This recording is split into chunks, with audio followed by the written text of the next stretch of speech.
안녕하세요.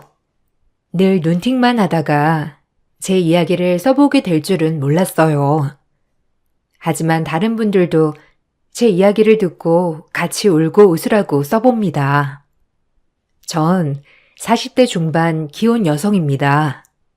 다들 기구한 사연들이 많으시겠지만 아마 부모 없는 서름이 가장 클 거라고 생각해요. 저 역시 마찬가지로 어려서 엄마는 집을 나가시고 아빠는 병마와 싸우시다 돌아가셨죠. 다행히 큰아버지와 큰엄마가 저를 거두어 키워주셨기 때문에 부모님의 부재는 딱히 겪지 못하고 자랐어요. 저에게는 은인 같은 분들이죠. 어렸을 때부터 차별 없이 저를 키워주셨기 때문에 지금은 엄마 아빠라고도 부릅니다. 하지만 큰아빠와 큰엄마는 저에게 눈치를 절대 주지 않으셨지만 내심 어려서 혼자만의 슬픔은 늘 간직하고 살았던 것 같아요. 그래서 저도 모르게 성인이 된 지금까지도 남들 눈치를 좀 많이 보는 편이 되었죠. 그러던 중 저는 친구의 소개로 지금의 남편을 만나 결혼을 준비하게 되었어요. 아무래도 불안정한 가정 울타리에 있다가 온전히 내 가정을 꾸리는 것이 소원이었던 저는 너무 행복한 나날이었죠. 큰아빠와 큰엄마도 같이 좋아해 주셨습니다. 네가 어긋나지 않고 잘 자라줘. 너무 고맙다. 너네 아빠도 살아있어. 이 모습을 봤다면 기뻐했을 텐데. 뭐가 그리 급하다고. 큰아빠랑 큰엄마한테 제일 고맙죠. 그래도 저 이렇게 걷어주시고 학교도 다 보내주시고 아빠 엄마 아니었으면 지금 이 자리까지 오지도 못했을 거예요. 저 이렇게 곱게 키워주셔서 감사합니다. 잊지 않을게요. 정말로 늘 감사드려요. 아휴, 언제 이렇게 커서 결혼까지 한다고. 너 키우면서 그래도 하나도 힘들지 않았어. 유진이 네가 얼마나 마음이 여리고 착했는지. 오히려 엄마랑 아빠가 너 키우면서 배운 게 많아.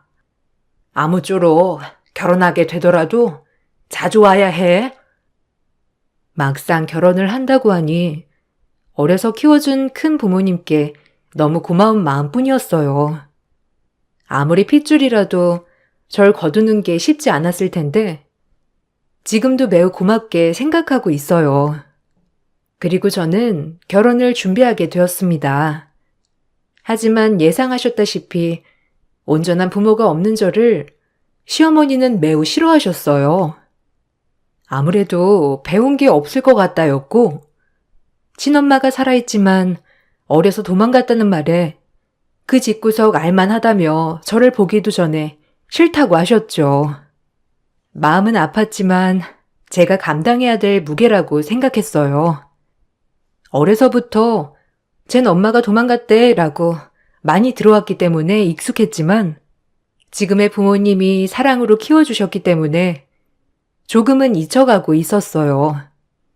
하지만 결혼을 하면서 다시 한번 친엄마의 부재가 또 한번 상처가 될 줄은 정말 몰랐습니다. 시어머니는 뼛속까지 옛날 사람이었기에 그 엄마의 핏줄을 받았으면 똑같을 거라고 그렇게 단언을 하셨어요. 정말 슬펐죠. 난 걔 싫다니까. 지 엄마 도망간 것만 봐도 딱 보면 모르겠어. 네가 지금 콩깍지가 단단히 신 거지. 아무리 큰아버지네가 애를 거뒀다 하더라도 그게 진짜 핏줄이니?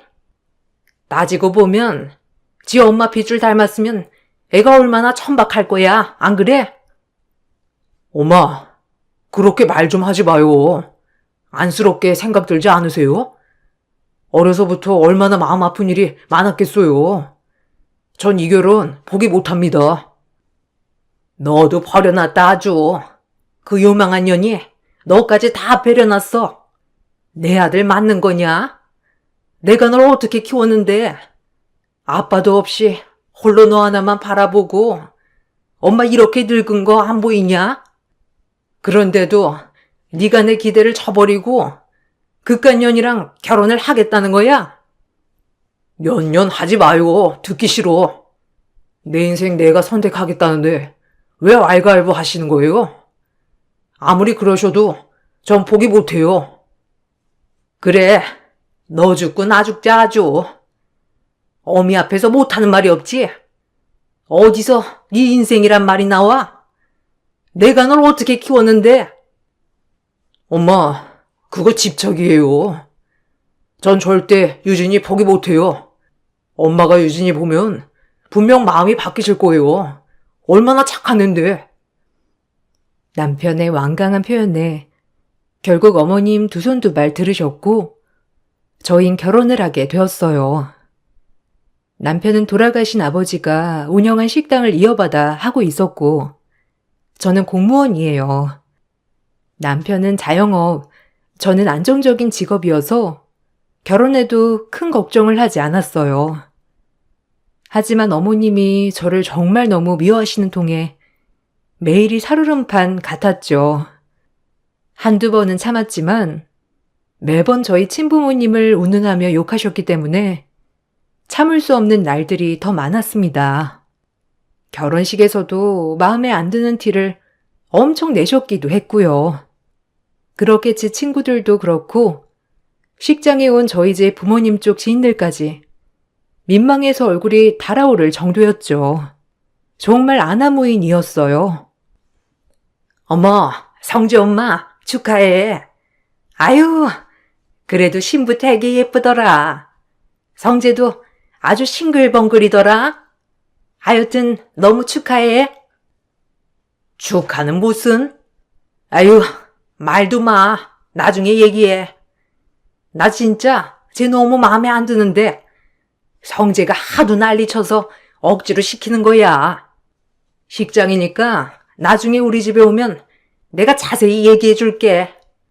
하여튼 와줘서 너무 고마워. 밥 꼭 먹고 가고, 알겠지?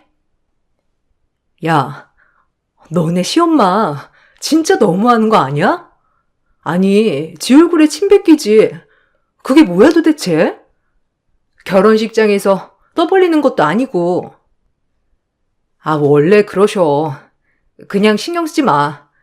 그래도 좀 나아지시겠지 뭐. 어차피 같이 사는 것도 아니고 따로 살 건데 뭐. 네가 고생이 많겠다 진짜. 아유, 그래도 오늘 너무 예뻐.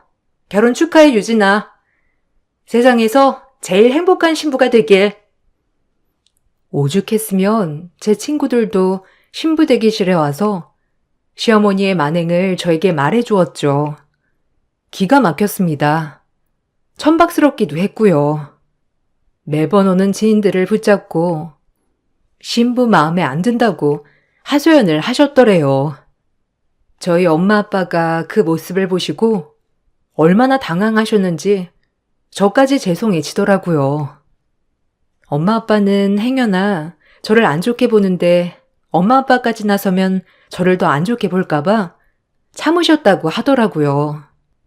대신 결혼식이 끝나고 남편에게 아빠가 한 소리를 하셨죠. 얼마나 꾹꾹 참았다가 하셨는지 알 것 같더라고요. 자네, 어머니가 유진이 안 좋게 보는 거 다 아는데 남편이 옆에서 중재 잘해줬으면 하네.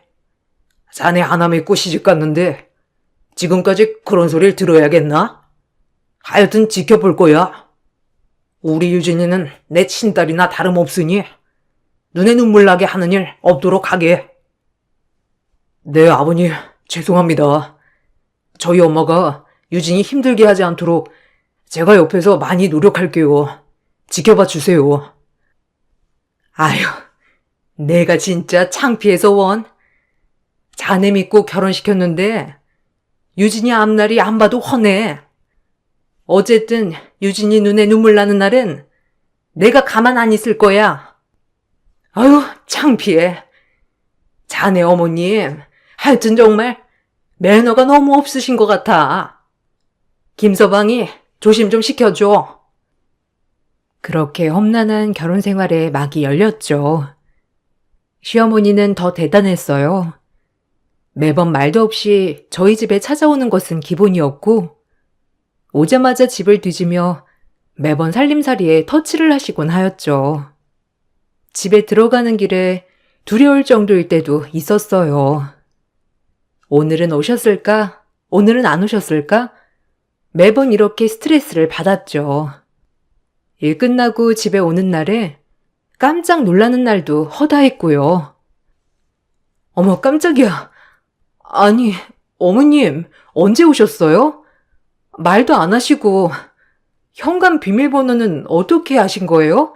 아, 놀래라.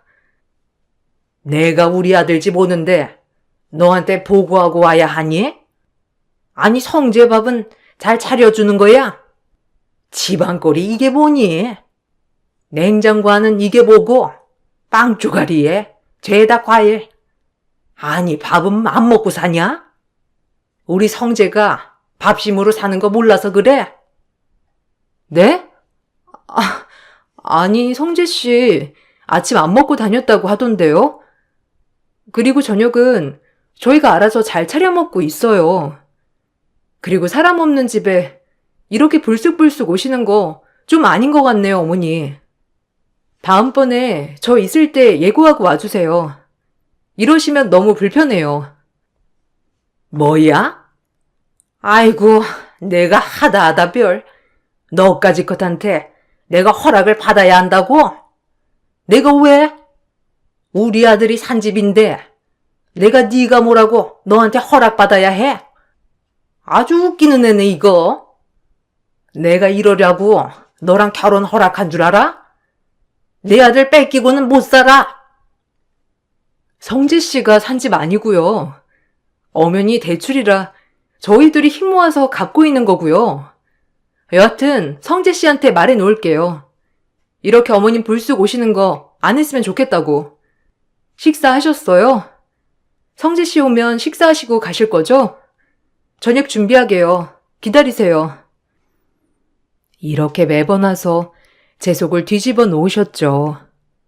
그릇은 얼마나 뒤지셨는지 주방도 엉망이고 심지어는 제 옷장에 옷들까지 뒤져대셨습니다. 그리고 모든 것이 마음에 안 들다는 듯이 항상 꼬투리를 잡으셨죠. 따로 살아도 같이 사는 느낌이었죠. 이럴 바엔 같이 살아도 되겠다 싶을 정도였어요. 그리고 묘하게 그릇 위치나 옷 위치도 마음대로 바꿔 놓으셨어요. 정말 기가 찼죠. 어머니, 제 옷장도 뒤지신 거예요? 너무 하신 거 아니에요? 제가 어머님 물건에 손대면 기분 안 좋으실 거 아니에요? 뭐야? 그래, 내가 뒤져봤다. 옷 꼬락서니 하고는 천박해가지고 그걸 옷이라고 걸쳐 입고 다니냐? 하도 기가 막혀서 들춰본 건데 시애미가 옷 좀 뒤져봤기로서니 눈을 동그랗게 뜨고 대들어. 이게 어디서 배워먹은 버르장머리야? 하긴 배울 때가 있어야 배우지. 지업이 집 나가고 아빠 죽고 저렇게 사연 있는 애를 왜 하필 성재가 커둬가지고. 아유, 지겨워. 너무하세요. 어떻게 제 아픔을 그렇게 아무렇지 않게 들춰내실 수 있으세요? 어머니, 정말 너무하시네요. 너무는 네가 너무하지. 뻔뻔하게 우리 집에 시집 오길 어딜 와? 성재가 죽고 못 살았어도 결혼하지 말았어야지. 아주 너 머리부터 발끝까지 마음에 안 든다. 어미가 어떤 사람인지도 모르는데 그 핏줄이 나중에 어떨 줄 알고. 아유, 불결하지 아주. 성재 씨도 아버지 없는 건 마찬가지 아닌가요? 어디 가서 성재 씨가 그런 소리 들으면 어머님 마음이 어떻겠어요? 제발 작작하세요. 어머어머, 아주 사람 잡네. 아주 버르장머리 없는 년. 무섭다 무서워. 나중엔 아주 한 대 치겠다. 왜? 지금 쳐봐. 매번 아픈 곳만 찔러드는 어머님의 말에 눈물을 안 흘리는 날이 없었어요.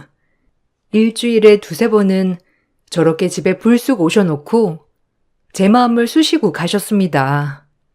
남편이 어머님께 아무리 화를 내봐도 어머님은 작정한 듯이 매번 찾아오셨죠. 아주 미치는 줄 알았어요.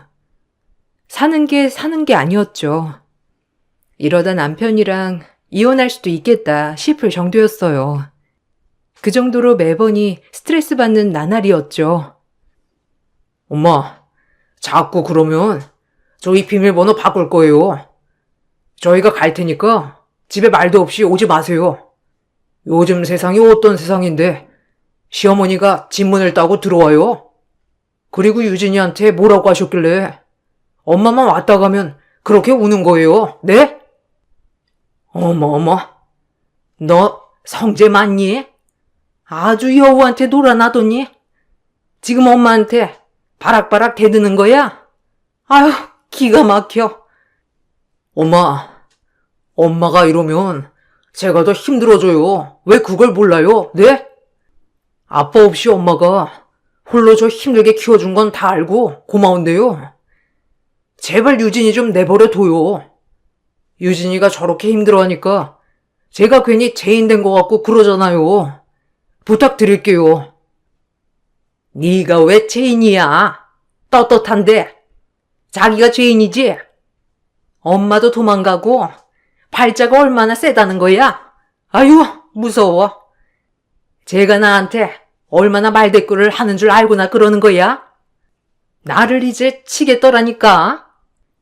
그런데도 네가 제 편만 드는 거야? 너도 참 편했다 아주. 하지만 시어머니는 그때뿐이었죠. 남편이 한 번씩 이따금 뭐라고 할 때마다 잠시 나아진 듯 하더니 또 반복이 되었어요. 제가 남편과 이혼하지 않는 이상 어머님은 끝날 줄은 몰랐죠. 그렇게 제 가슴이 멍이 들고 있었어요. 매일이 행복할 줄 알았던 결혼 생활이 이렇게 매번 살얼음판을 걷는 줄 알았으면 결혼하지 않았을 텐데 라는 생각도 들었고, 왜 우리 친엄마는 나를 두고 집을 나가서 이렇게 내 평생 도움이 안 되는지 철저하게 원망스러웠어요. 아마 지금도 잘 살고 있겠지? 라는 원망과 함께 눈물을 집어 삼켜야 했어요. 어려서부터 매번 눈치만 보고 지금까지 이렇게 스트레스를 받으니 이게 마음의 병이 되었죠. 자기야, 나 요새 목에 멍울 같은 게 잡힌다? 아니, 림프암인가? 뭔가 몸이 안 좋은 것 같기도 하고 무섭네. 당장 병원 가봐야 하는 거 아니야? 내가 일 빼고 같이 가줄까? 그러게, 요새 살도 많이 빠지고, 아휴, 우리 엄마 때문이지 뭐. 아니라고는 못하겠네. 일단 오늘 반차 쓰고라도 가보든지 해야겠다. 끝나면 병원 문 닫으니 일단 자기는 신경 쓰지 마. 어떻게 신경을 안 써? 내가 같이 가줄게. 오늘 반차 쓸 거야? 그럼 나도 주방장한테 가게 맡기고 시간 맞춰 자기 시청으로 갈게. 그렇게 남편과 약속을 하고 일이 끝나자마자 병원에 갔어요.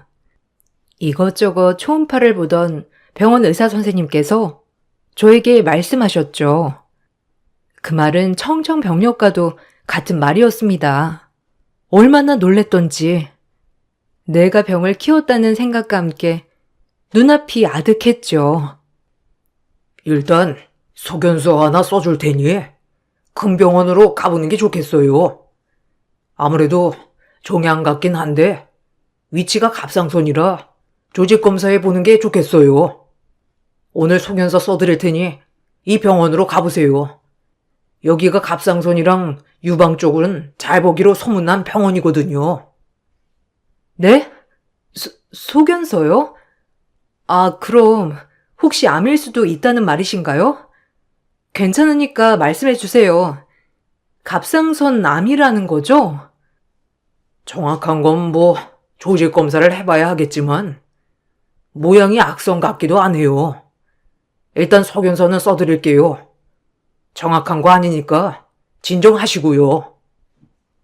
그렇게 소견서를 받고 큰 병원으로 전 전원되었죠.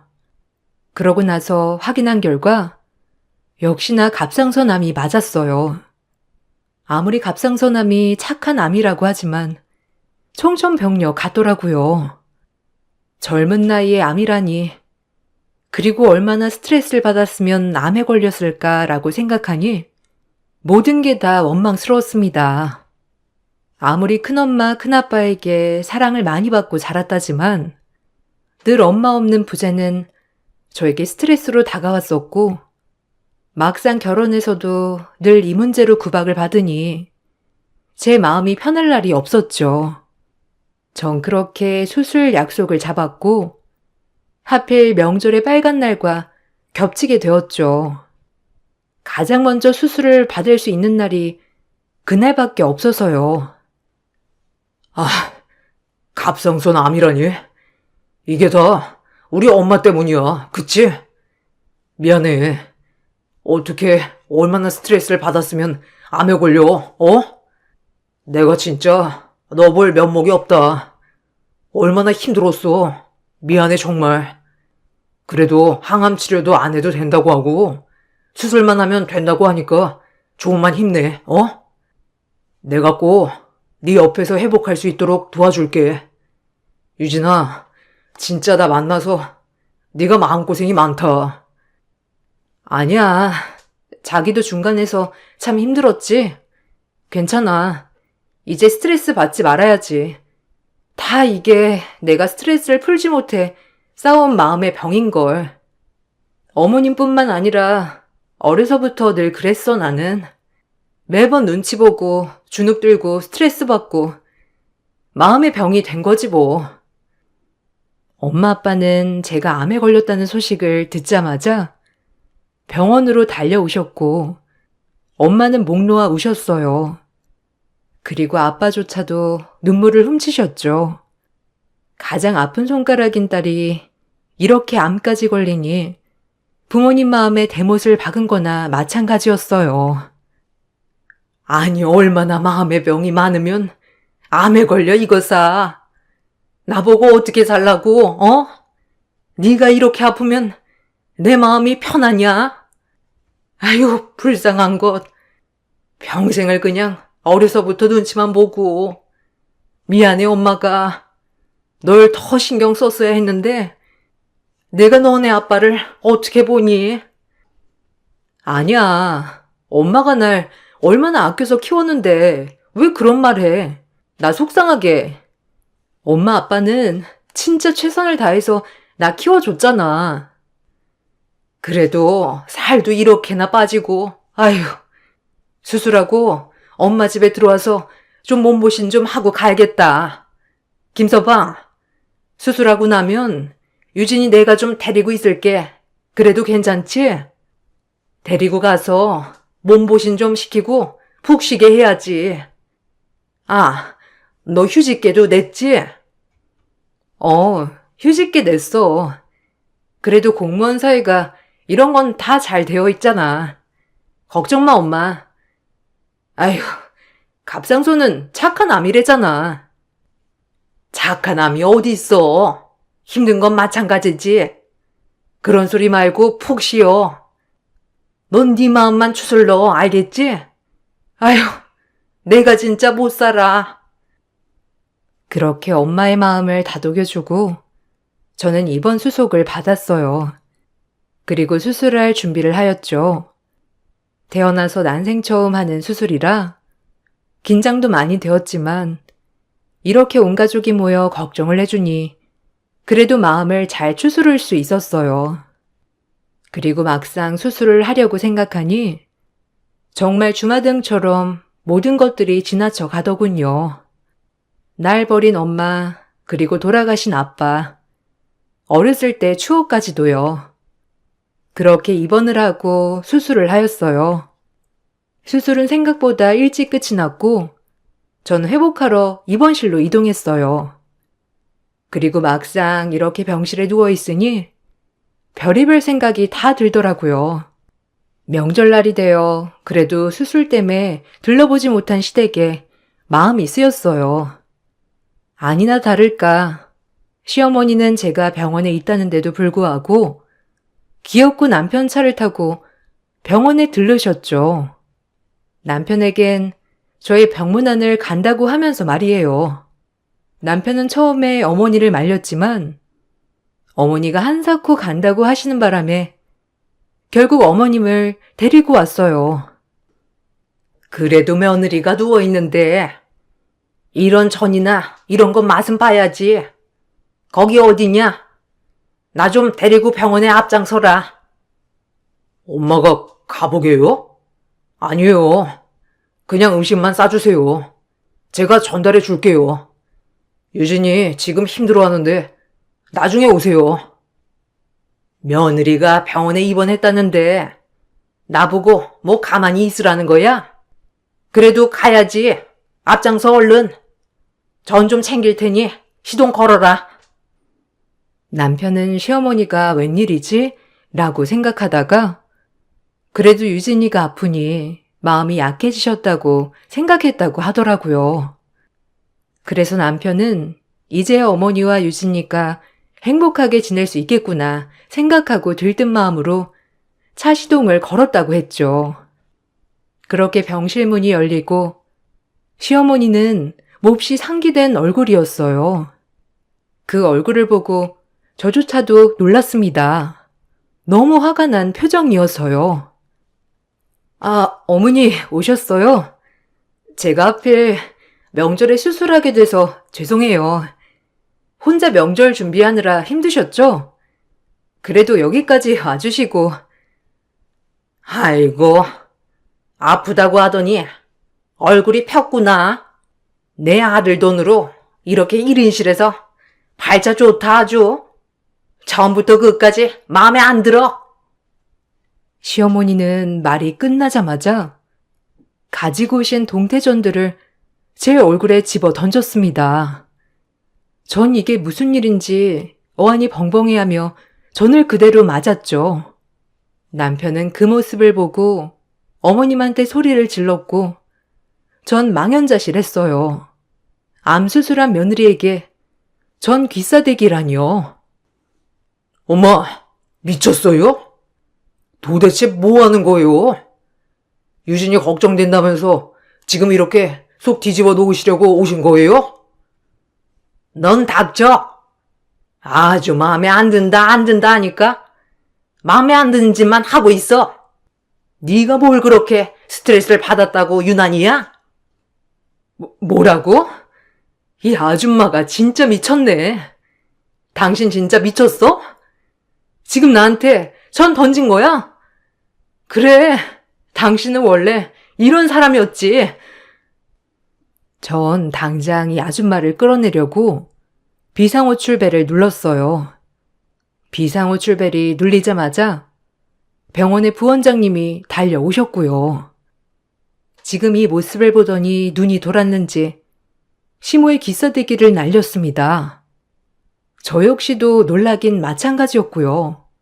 왜 부원장님이 어머머, 당신 미쳤어? 당신이 뭔데 내 뺨을 쳐? 어? 당신이 뭔데 내 뺨을 치냔 말이야? 인연이랑 한패야? 내 딸한테 무슨 짓이야? 배워먹지도 못한 년이? 어디서 내 딸에게 전을 집어던지고 이 난리야? 넌 더 맞아야 돼.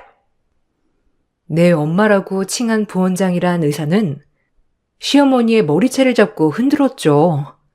전 너무 어안이 벙벙했어요. 시어머니도 제 친엄마라는 반응에 당황하여 그대로 머리채를 잡혀주었죠. 그리고 한참 그렇게 푸닥거리를 하고 나서 부원장 선생님 입에서 나온 말은 저를 아주 놀라게 했습니다. 제 남편도 아주 놀랐고요. 저조차도 놀라서 이게 무슨 일인가 싶었어요. 그리고 물었죠. 무슨 말이에요? 내 딸이라니? 지금 당신 입에서 나온 말이 무슨 말이죠? 아니, 그게 말이 되는 소리인가? 어떻게 된 거예요? 미안하다, 유진아. 너 환자로 올 때 처음엔 긴가민가 했어. 근데 너네 큰엄마, 큰아빠 얼굴을 보니 알겠더라.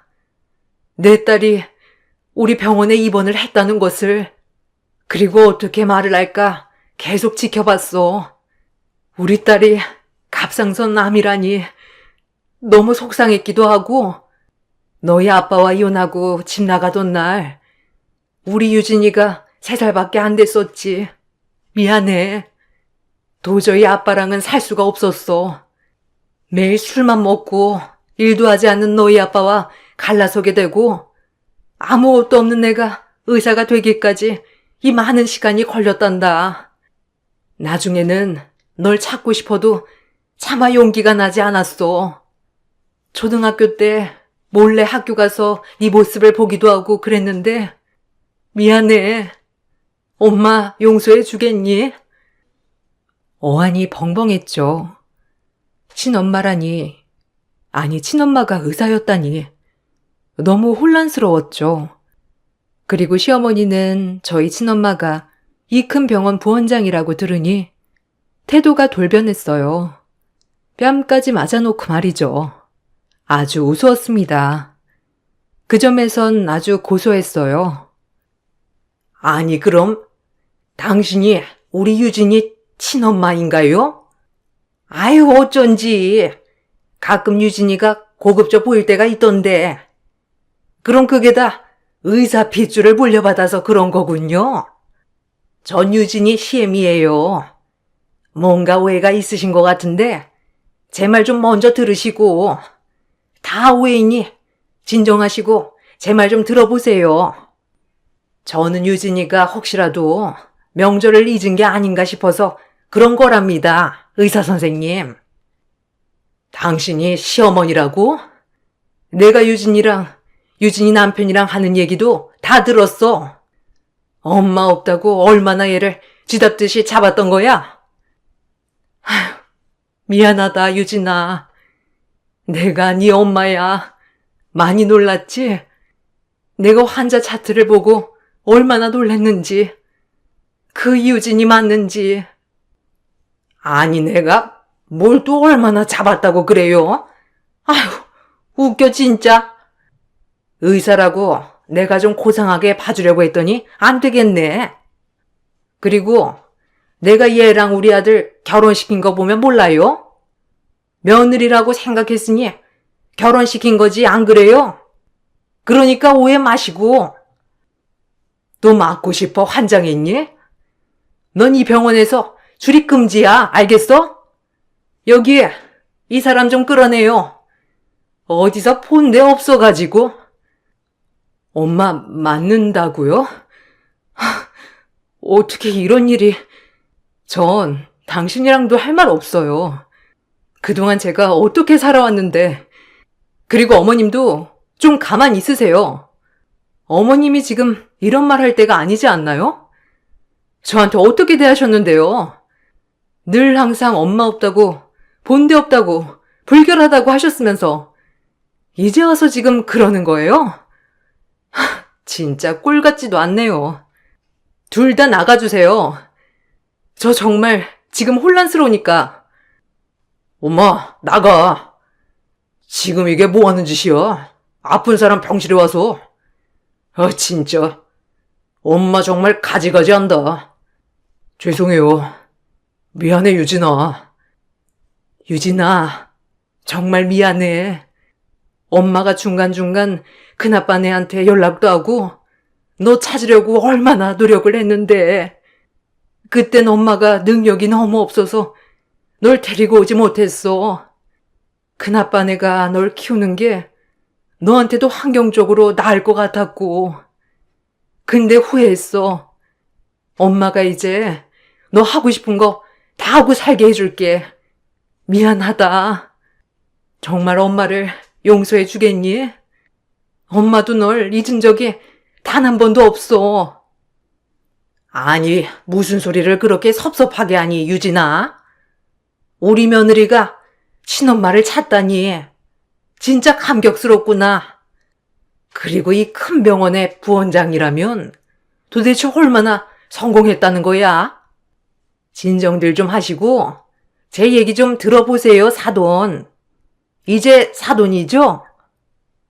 그렇게 날 구박할 땐 언제고 이제 와서 친엄마가 이 큰 병원의 부원장이라니까. 왜? 눈이 돌아가요? 당신 같은 사람이 내 시어머니라는 게 진짜 부끄러워. 나가! 그리고 성재씨, 나 지금 말할게. 어머님이랑 나랑 둘 중 하나만 골라. 나 더 이상 어머니랑 만나고 싶지 않아. 저는 남편에게 그렇게 통보를 하고 이제 친엄마와의 관계를 마무리 지어야 할 것 같았어요. 친엄마는 저에게 애원했죠. 절 잊은 적이 단 한 번도 없다는 그 말이 얼마나 가슴이 아팠는지. 그리고 친엄마는 시어머니를 내쫓았어요. 남편도 너무 놀라서 더 이상 말이 없었고요. 그리고 그날 저와 친엄마는 못다한 이야기를 많이 나눴습니다. 혼자서 저를 데려오기 위해서 악자같이 공부한 나날들, 공부하며 아르바이트 했던 날들 때문에 저를 돌볼 수 없었다는 얘기들, 그리고 지금이라도 꼭 엄마 노릇을 하고 싶다고도 했고요. 무엇보다 저에게 주고 싶어 돈을 버는 순간부터 지금까지 차곡차곡 모아놓은 돈을 저에게 주시더라고요. 자그마치 그 돈은 8억이었습니다. 남들에겐 큰 돈이 아닐 수도 있지만 그 돈보다도 친엄마의 저를 생각해줬다는 마음, 저를 잊지 않았다는 그 마음이 가슴을 울렸어요. 그리고 저를 키워주신 큰아빠와 큰엄마가 한달음에 달려오셨죠. 저를 키워주신 부모님에게 무릎을 꿇고 감사하다고 싹싹 비는 친엄마를 보니 만감이 교차했어요. 놀랐죠. 그리고 그런 엄마를, 큰엄마와 큰아빠는 그래도 제가 친엄마를 찾았다는 마음에 오히려 제 마음을 더 신경 써 주셨어요. 그리고 친엄마는 그냥 얼굴만이라도 보게 해달라고 저에게 말했어요. 늘 엄마가 그리웠던지라 절 버리지 않았다는 그 말에 마음이 얼마나 녹던지.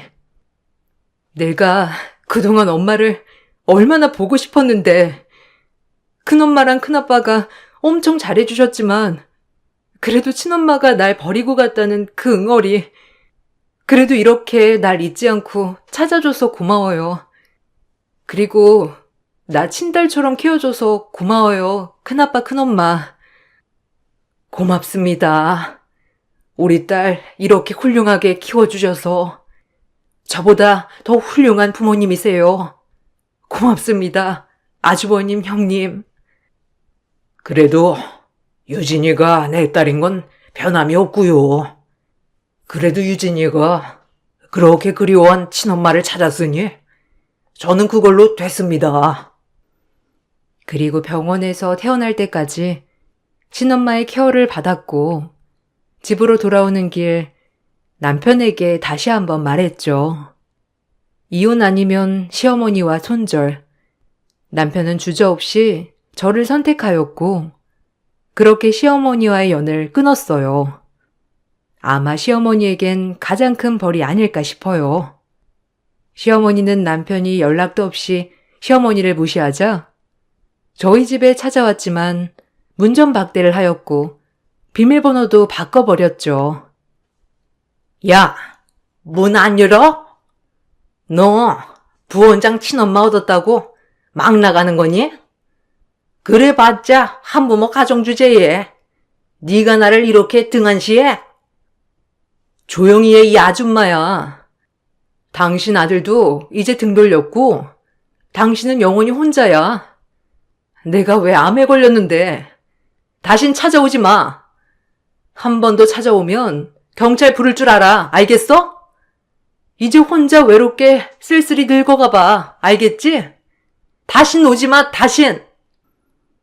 시어머니는 할 말을 잃은 듯이 터덜터덜 돌아갔고 남편도 저에게 그렇게 병실에서 하는 모습을 보고 자기 엄마를 보고 싶지 않다고 했고요. 그렇게 저희는 정리가 되었어요.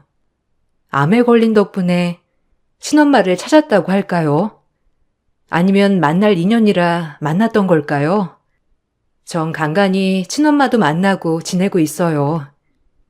물론 아직까지 마음속의 나의 부모님은 큰엄마 큰아빠라고 생각하고 있고요. 이젠 생각을 바꿔서 저에겐 부모님이 4명이 있다고 생각하며 긍정적으로 살고 있습니다. 제가 밝아진 모습에 남편도 좋아하고요. 지금이 제일 행복한 시기인 것 같아요. 시간이 많이 흘렀지만 아직도 시어머니의 만행들은 지금 생각해도 부글부글 끓습니다. 남편의 속마음은 어떨지 모르지만 제 앞에서는 저 자신을 제일 위한다고 말을 하고 있고요. 전 다신 보고 싶지도 않아요. 늘 눈팅만 하다가 한번 제 이야기도 써봤는데 제가 겪은 일이지만 별의별 생각이 또 드네요. 지금까지 제 이야기 들어주셔서 감사합니다. 안녕하세요. 저는 신청사연 라디오 채널의 열혈 구독자입니다. 경기도에 거주하고 있고 40대 중반이죠. 제 이야기가 재밌을지 모르겠지만 저도 제가 겪었던 사연을 한번 써보려 합니다. 어려서 친정아버지가 일찍 돌아가시고 저희 엄마가 한평생 저와 제 동생을 뒷바라지하며 키우셨어요. 고생이란 고생은 다 하셨죠.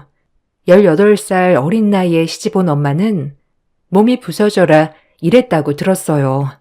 그런데 아빠는 일찍 돌아가시고 저와 여동생만이 엄마 품에 남았죠. 어렸을 땐 악착 같은 엄마가 싫기도 했어요. 밥 얼른 먹어. 밥 안 먹으면 다 치워버린다. 이거 엄마가 오늘 일하는 데서 얻어온 건데 이렇게 안 먹으면 어떡하겠다는 거야? 싫어. 안 먹어. 맨날 김치랑 밥만 있고. 나도 소세지 먹고 싶단 말이야. 그리고 내일 학교 준비물도 사가야 해요. 500원만 주세요. 뭐? 준비물이 뭔데? 앞집에 미나한테 엄마가 빌려올게. 어차피 미나한테 다 있을 거 아니야. 사긴 뭘 사? 돈 없어. 그리고 자꾸 그렇게 밥 투정하면 밥 치워버릴 줄 알아? 아주 굶어봐야 밥 귀한 줄 알지? 안 그래? 너처럼 생떼 부리면 밥 먹을 자격도 없어. 제 기억에 엄마는 단 한 번도 저를 달래주신 적이 없어요. 먹고 살기 바빠서 그랬다고 하지만 어린 나이에는 얼마나 그것이 싫었는지 말도 못합니다. 준비물도 다 이웃집에서 빌려다 주시고 옷들도 다 얻어 입히셨죠. 전 나이가 들면 들수록 저희 엄마의 자린고비 정신이 너무 싫었어요. 엄마는 홀로 먹고 살기 힘든 와중에 딸 둘을 키워내야 했기에 얼마나 고생하셨을까요? 지금에서야 마음이 참 아픕니다. 어렸을 땐 왜 이렇게 철이 없었는지 조그만 거 하나에 벌벌 떨고 그저 돈돈돈 하는 엄마가 미울 때가 많았죠. 전 그런 엄마의 품을 벗어나고자 24살 어린 나이에 남편을 만나 결혼을 했습니다. 남편은 자동차를 수리하는 정비사였고 저는 이제 막 간호사가 된 새내기 간호사였죠. 처음 남편을 보고 썩 마음에 든 건 아니었지만 저를 줄기차게 쫓아다니며 대시하는 바람에 홀딱 넘어가게 되었어요. 빨리 이 집에서 벗어나고 싶기도 했고요. 이왕이면 내 가정을 빨리 꾸리자는 생각에 말이에요. 평생 너 하나만 바라보고 살게. 나랑 결혼해줘서 고마워. 가진 게 하나도 없지만 정말 성실하게 열심히 살 거야. 이 마음 변치 않고 우리 잘 살아봐요. 아직 젊으니까 열심히 하면 금방 집도 사고 남들처럼 살 수 있을 거예요. 고마워. 가진 것도 없는 나한테 이렇게 시집 오겠다고 해줘서 내가 정말 잘할 거야. 네 눈에 눈물 나는 일 없을 거야.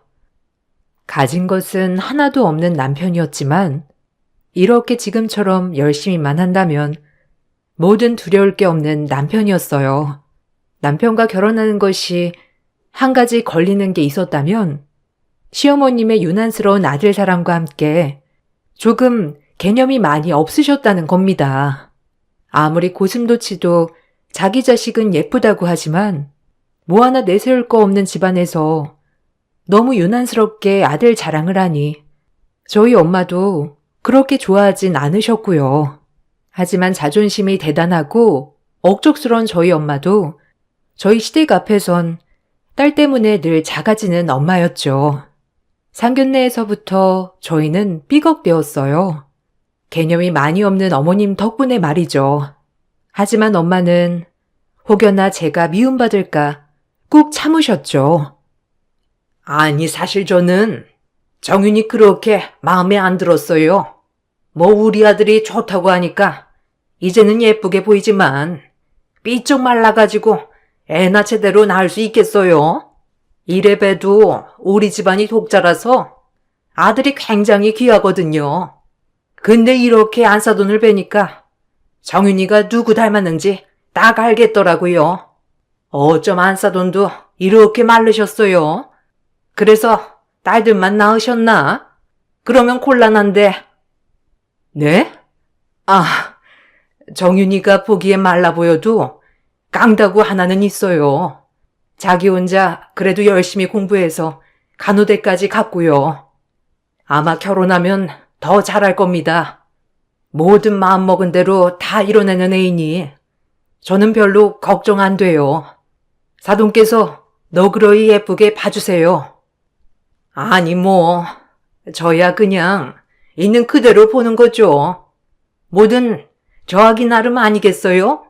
아, 그리고 애들은 한 3년 정도는 제가 데리고 있으려고요.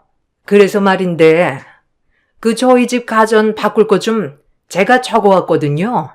이대로만 준비해 주시면 됩니다. 아, 네, 맞네요. 정윤이랑 좀 상의 좀 해볼게요. 저도 우리 딸아이가 시부모님을 모시고 사는 줄은 아예 몰라서요. 좀 당황스럽네요. 요즘은 가까이 있는 살아도 같이는 안 산다고 하는 추세인데 저희 딸아이가 잘할지도 걱정이고요. 어머, 정윤이가 아빠 없이 자랐다고 하던데 가르칠 게 많아 보여요. 제가 데리고 있으면서 이것저것 잘 가르칠게요. 아빠 이야기를 하면서 데리고 살겠다는 시어머니를 보니 입이 떡 벌어졌습니다. 할 말 못할 말이 따로 있지 라는 생각과 함께요. 어이가 없었어요. 팔려가는 결혼도 아닌데 본인들이 원하는 가정까지 다 바꿔달라고 하는 거 보니 제 심기가 많이 불편했죠. 엄마도 한성질 하셨기 때문에 이런 부분에서는 무조건 할 말을 할 거라고 생각했지만 확실히 사돈댁이라고 생각하셨는지 그냥 조용히 종이를 받아들이셨습니다. 약해진 엄마의 모습에 화가 나더군요. 악착같고 돈밖에 모르는 엄마라서 싫었지만 이렇게 약해지는 모습을 보니 마음이 많이 아프더라고요. 그래서 전 상견례를 마치고 남편에게 따져 물었죠. 이대로 있을 순 없었으니까요. 어머님 뭐야? 상의도 없이 우리를 데리고 산다고 하는 것부터 바꿀 가정까지 내가 무슨 미치는 결혼하는 것도 아니고 자기가 좀 말 좀 해봐. 내 말이 틀려? 그리고 왜 이런 얘기 나한테 진작하지 않았어? 아까 우리 엄마 표정 봤잖아. 얼마나 당황하셨는지. 아, 미안해. 내가 엄마한테 잘 얘기해 볼게. 아무래도 엄마가 아들이 나 하나잖아. 그래서 결혼시키는 게 많이 섭섭하신가 봐. 우리 엄마는 나 결혼시키는 거 아니고 어차피 우리 데리고 살 생각이시라며 뭐가 섭섭하시다는 거야? 나 이 부분에서 정말 확실히 해야겠어. 가전이나 이런 거 양보 못해. 솔직히 우리한테 해주시는 것도 없는데 바라기만 하는 거 진짜 아니잖아. 미안해. 화 풀어. 내가 집에 가서 엄마한테 신신당부할게. 아마 우리 집에서 집 같은 거 못 해주니까 괜한 자존심 부리는 거야. 기죽지 않으시려고. 그래서 세게 하는 말들이니 너무 마음에 담아두지 마. 알겠지? 화 풀어. 어? 웃어봐요. 웃을 때 예쁘잖아. 결혼 준비할 때까지만 해도 남편이 저한테 아주 푹 빠져 있었기 때문에 남편은 저의 말에 찍소리도 못했죠. 결국 가전은 없던 일로 하기로 하고 결혼을 했습니다. 그리고 저희는 시어머니 말씀대로 합가를 했죠. 합가에 대한 걱정은 엄청났지만 남편이 애원하기도 했고 나가 살 여유가 안 되었기도 했고요. 하지만 결혼을 하고 보니 생각보다 남편은 더욱더 마마보이였고요. 시어머니는 더욱더 개념이 없으신 분이었죠. 저는 결혼과 동시에 일을 그만두었기 때문에 집에서 살림을 했어요. 시어머니께서 결혼 후 살림 좀 배웠으면 좋겠다 하셨던 것도 있었고 남편 또한 제가 집에서 내조를 하길 바랐죠. 남편 뜻에 따라 일을 그만두고 살림을 하기 시작했는데 그런 저에게 시어머니는 하나부터 열까지 저를 쫓아다니면서 하나하나 꼬투리를 잡으셨죠. 정말 힘든 결혼 생활이었습니다. 내가 왜 결혼했지라는 생각을 수만 번, 아니 수억 번은 했으니까요. 하지만 저도 만만치 않은 성격을 가진 엄마 밑에서 24년을 살았기 때문에 제 내공도 만만치 않았죠. 시어머니와는 늘 부딪히는 일이 다반사였어요. 그런 시어머니는 절 더 못마땅해 했고요. 거의 앙숙이나 다름없었죠. 남편은 제 편이 돼줄 거라고 확신했지만 그런 남편도 변해가기 시작하더군요. 이 집에 제 편은 철저히 없는 기분이었습니다. 속은 결혼이었죠. 미역은 더 불렸다가 볶아야지. 아니 친정에서 이런 것도 안 배운 게냐? 딸만 둘이라는데 너희 엄마는 널 뭘 가르친 거야? 먹고 살기 바빠서 아무것도 안 가르친 거면 아주 어이가 없구나. 그래도 밥은 해먹을 수 있게 가르쳐야지. 나 원참. 어머님, 뭐 요새 누가 이렇게 삼시세끼 다 해먹나요? 간단히 토스트도 먹고 하는 거죠. 효섭 씨도 아침 잘 안 먹고요. 뭐야? 네가 먹지 말라고 한 거겠지. 우리 효섭이가 얼마나 아침을 잘 먹고 다녔는데 허튼 소리를 해? 하여튼 미역은 더 불려야 하니까 물에 더 담가 놓고 불거든 미역부터 볶아라. 알겠냐? 이렇게 쉬운 것도 알려줘야 하니 나 원참. 그럼 어머님이 해주세요. 제가 밥 안 치고 반찬 할게요. 매번 질책만 하시니까 저도 주눅 들어서 뭘 못하겠네요. 어머, 얘 말하는 것 좀 보소. 처음 볼 때부터 보통은 아닐 것 같았다 아주 눈빛부터가. 근데 이 시험이 가르치려 들어? 가르치는 게 아니고요. 어머님한테 부탁드리는 거예요. 사사건건 어머님이 절 못마땅해 하시니까요. 그렇게 들으셨다면 죄송해요.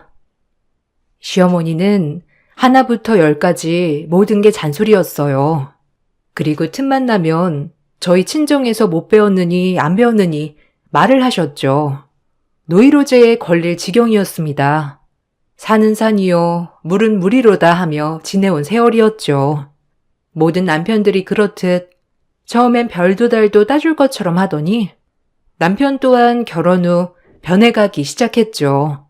처음엔 제 손에 물이 닿아서 손이 미어질까 걱정하던 남편이었지만 지금은 시어머니한테 그만 좀 대들어라. 네가 우리 집에 들어와서 하루도 편할 날이 없다 하고 말하는 남편이 되었으니까요. 오늘은 어머님이 나한테 뭐라는 줄 아셔? 친정에서 못 배워 먹었대. 아니 어떻게 그런 얘기를 눈 하나 깜빡 안 하시고 하는 거야? 아 그만해. 우리 엄마가 그렇게 말할 수도 있지 뭘 그래. 그리고 네가 살림 못하는 건 사실이잖아. 그럼 어머니 가르쳐주세요 하면 될 걸 가지고 꼭 말대꾸를 해야겠냐? 여기 시댁이야. 니네 집 아니라고. 좀 적당히 까불어야지 진짜. 나도 피곤하다 일하는 내내. 뭐? 아니 그럼 어머님이 친정을 그렇게 말씀하시는데 내가 참아야 한다는 거야? 당신 어쩜 이리 변했어? 어? 나 원래 그랬어. 변하길 뭘 변해. 피곤하다. 물이나 받아와 발이나 닦게. 조경이나 하다 자야지. 그만 쫑알거려라. 지겹다. 절대 가부장적이지 않을 거라 생각했던 남편은 점점 가부장적으로 변해갔습니다. 그리고 아무것도 없이 살림만 하는 저는 자존감도 잃어갔죠. 그리고 저는 임신을 하였어요. 임신을 해보니 친정엄마의 마음을 더욱더 알 것 같더라고요. 이 아이를 지키기 위해 어떤 것도 다 해내야 될 것 같은 마음. 저희는 아빠가 없었으니 엄마가 얼마나 더욱더 이악 물고 버텼을까요? 이 마음을 품은 채 10달이 지나고 아이를 낳았습니다.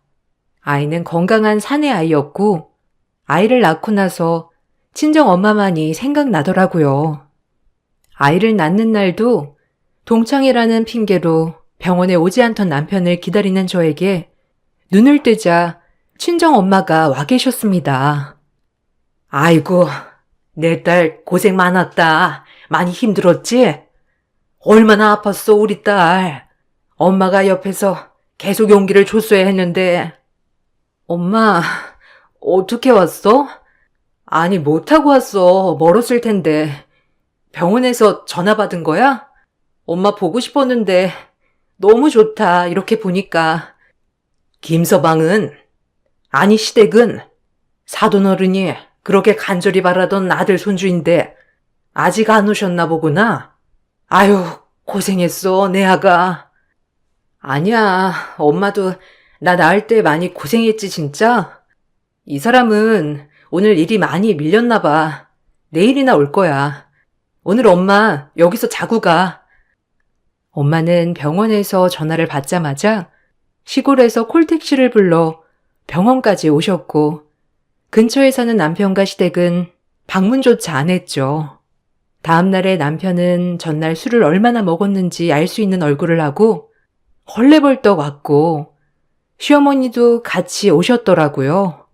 시어머니는 오시자마자 제 안부는커녕 오로지 자기 손자만 찾으셨어요. 애를 낳고 바로 뒤라 호르몬 조절이 안 됐는지 그런 시어머니 모습이 꼴보기가 싫더라고요. 고생은 내가 다 했는데 어쩜 저렇게 괜찮냐고 물어보질 않으시나 해서요. 아이고, 우리 장손, 얼굴 좀 보자. 어머, 우리 효섭이 얼굴 판박이네.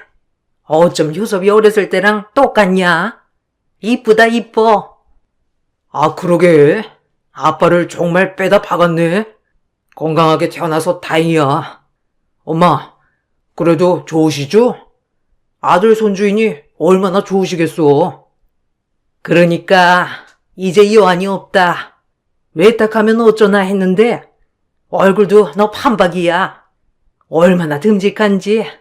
이제 밥 안 먹어도 배부르다. 우리 엄마 이제 발 뻗고 주무셔요. 이름은 뭐라고 지을까? 엄마 생각해둔 거 있어? 그래도 우리 귀한 장손인데 좋은 이름으로 지어야지. 본인들 자식이랑 손주만 품에 안고 우쭈쭈하는 모습을 보니 약이 오르더라고요. 단 한마디 나보고 괜찮냐, 아프지 않았냐, 고생했다 말 한마디 없는 남편과 시어머니를 보고 있자니 우라통이 치밀어 올랐습니다. 보다 못한 저희 엄마가 한마디 하셨고요. 자네는, 자네 와이프는 안 보이는가? 애가 진통을 얼마나 했는지 얼굴이 초주검이 돼서는 안쓰러운데 어째 괜찮냐는 말 한마디가 없어? 아, 장모님. 당연히 지금 괜찮아진 줄 알고 그랬죠, 뭐. 아, 당신 괜찮아? 고생했어. 그래도 애는 건강하다니까 얼마나 다행이야. 애가 건강하면 뭐하나. 산모가 몸조리를 잘해야지, 안 그래? 애 낳는 게 얼마나 힘든 건데. 사돈도 애 낳아보시고선 그러시네요. 네? 당연히 여자로서 해야 될 도리를 한 건데 거참 유난이시네. 어디 아들 한 번 더 낳았다간 기둥까지 뽑아달랄 기세세요.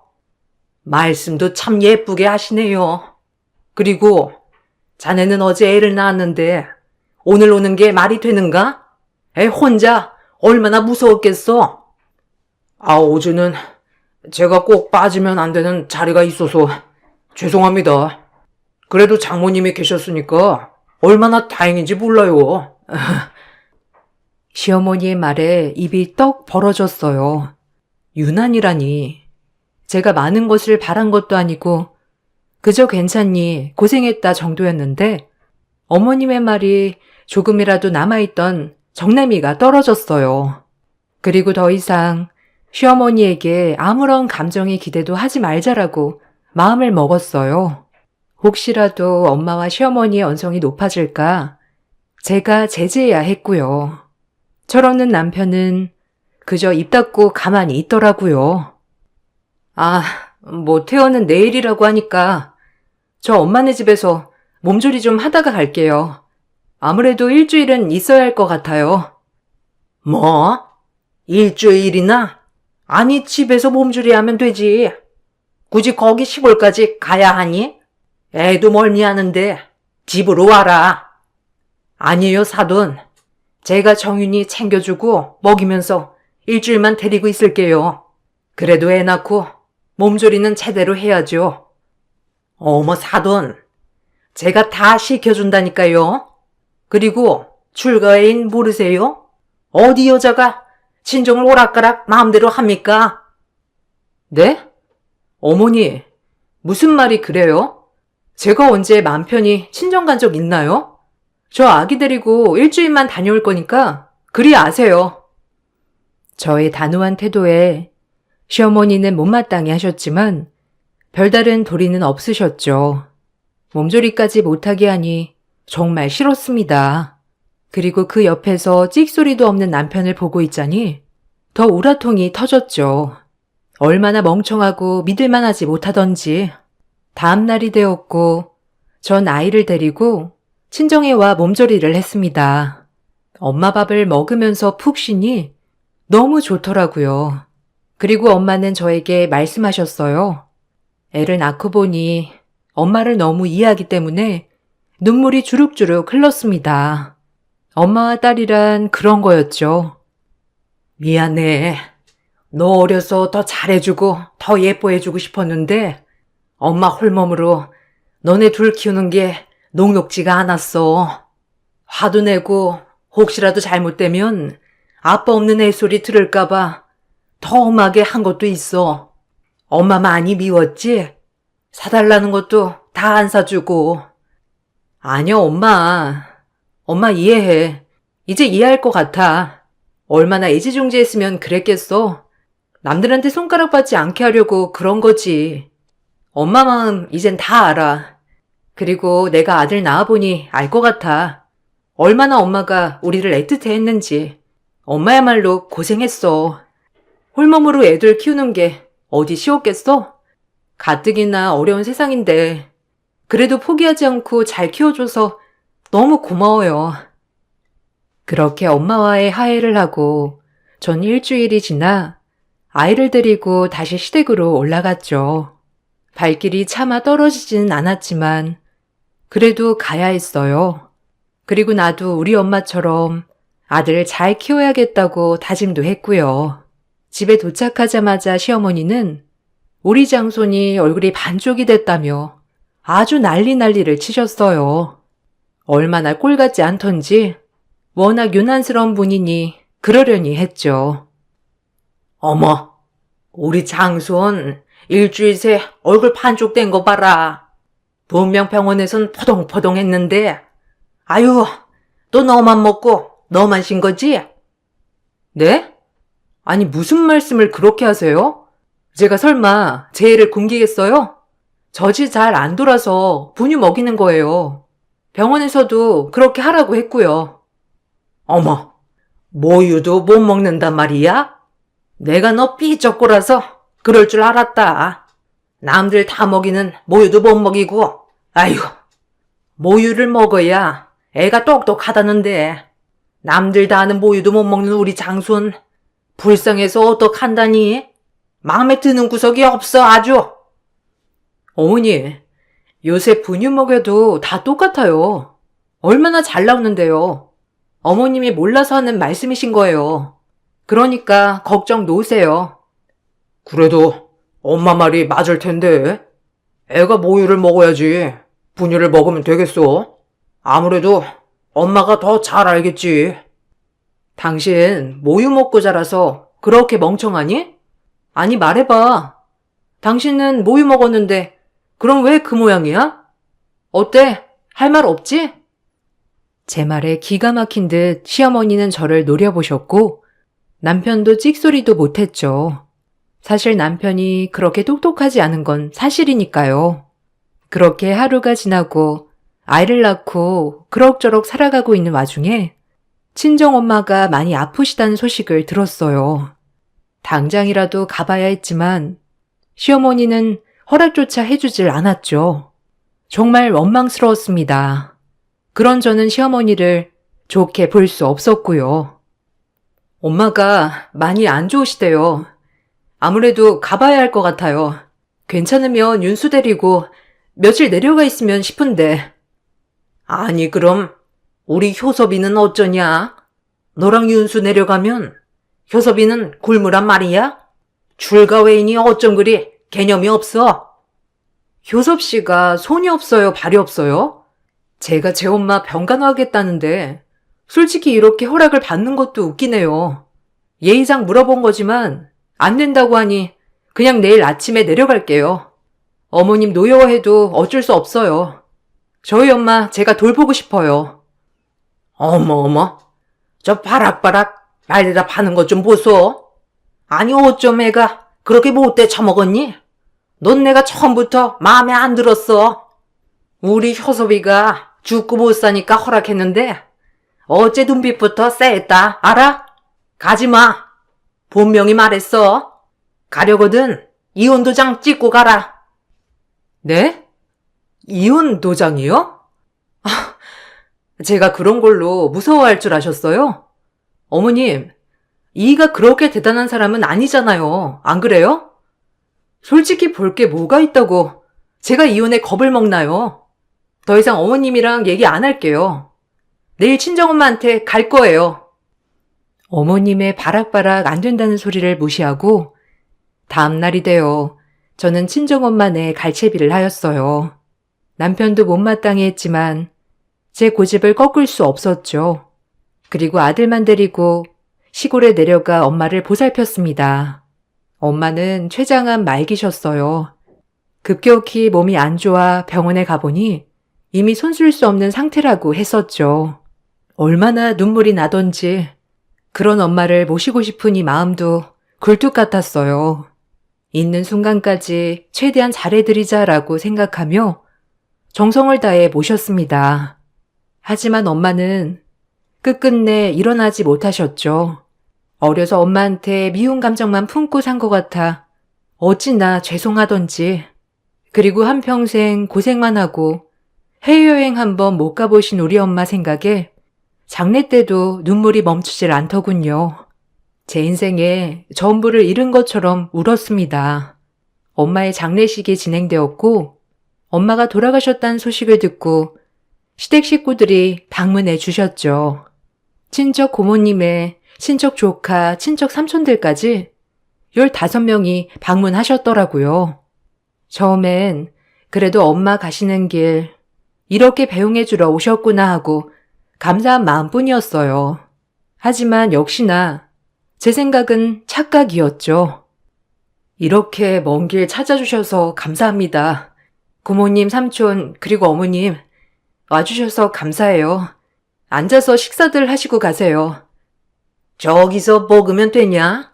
우리 한 15명 되는데 일단 앉아있으면 차려다 주겠지?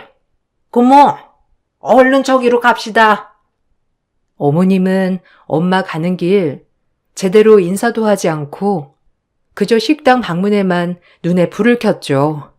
그렇게 15명이나 되는 시댁 식구들이 밥을 먹고 어찌나 하하호호 떠들어대는지 빈소에 방문해준 사람들마저 눈살을 찌푸리더라고요. 경황이 없어 화를 낼 상황도 없었죠.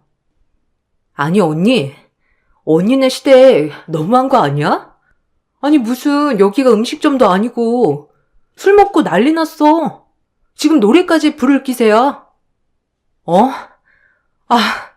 당신이 가서 좀 말려. 나 지금 기력도 없고 화낼 기운도 없어. 그러니까 당신 어머님 진정 좀 시켜. 요새 좀 엄마가 스트레스 받는 일이 있어서 그래. 그냥 그러려니 해라. 꼭 이런 데 와서도 시엄마한테 말대꾸 해야겠냐? 뭐라고? 여기가 지금 음식점이야?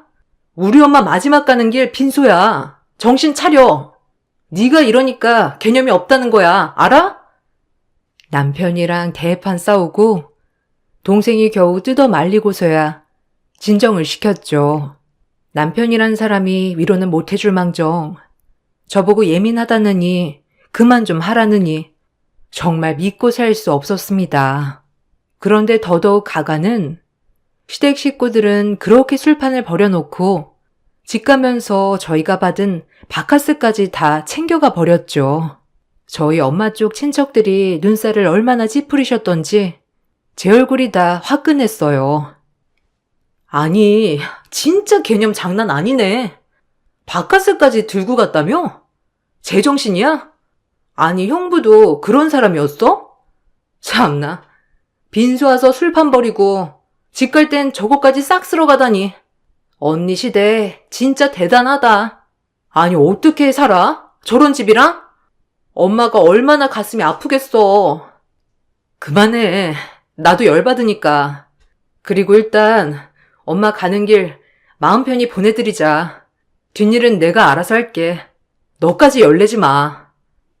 발인까지 마치고 정신없는 와중에 부의금 정산을 하는데 시댁 식구들은 그 누구도 한 푼도 내지 않았더라고요. 돈을 떠나서 정말 너무하다 싶었죠. 제대로 조문도 안 드리고 밥이랑 술판을 버리고 나갈 땐 바카스까지 챙겨서 나가는 시댁 식구를 제가 어떻게 생각해야 되는지 난감했습니다. 그리고 별게 아니라는 듯 말하는 남편에게도 이제 더 이상 정이 떨어져 말을 할 수가 없었죠. 엄마의 장례식을 모두 마치고 저는 이혼 소송을 걸었어요. 더 이상 시댁 식구와는 상종하고 싶지도 않았고 남편과도 말도 섞고 싶지 않았죠. 내가 뭘 잘못했다고 이혼을 당해? 그리고 너네 엄마 죽은 건 불쌍한데 원래 세월 앞에 장사 없는 거 아니야? 지금 너 너무 감정적인 것 같아. 안 그러냐? 그러니까 조금만 진정하고 나중에 얘기해.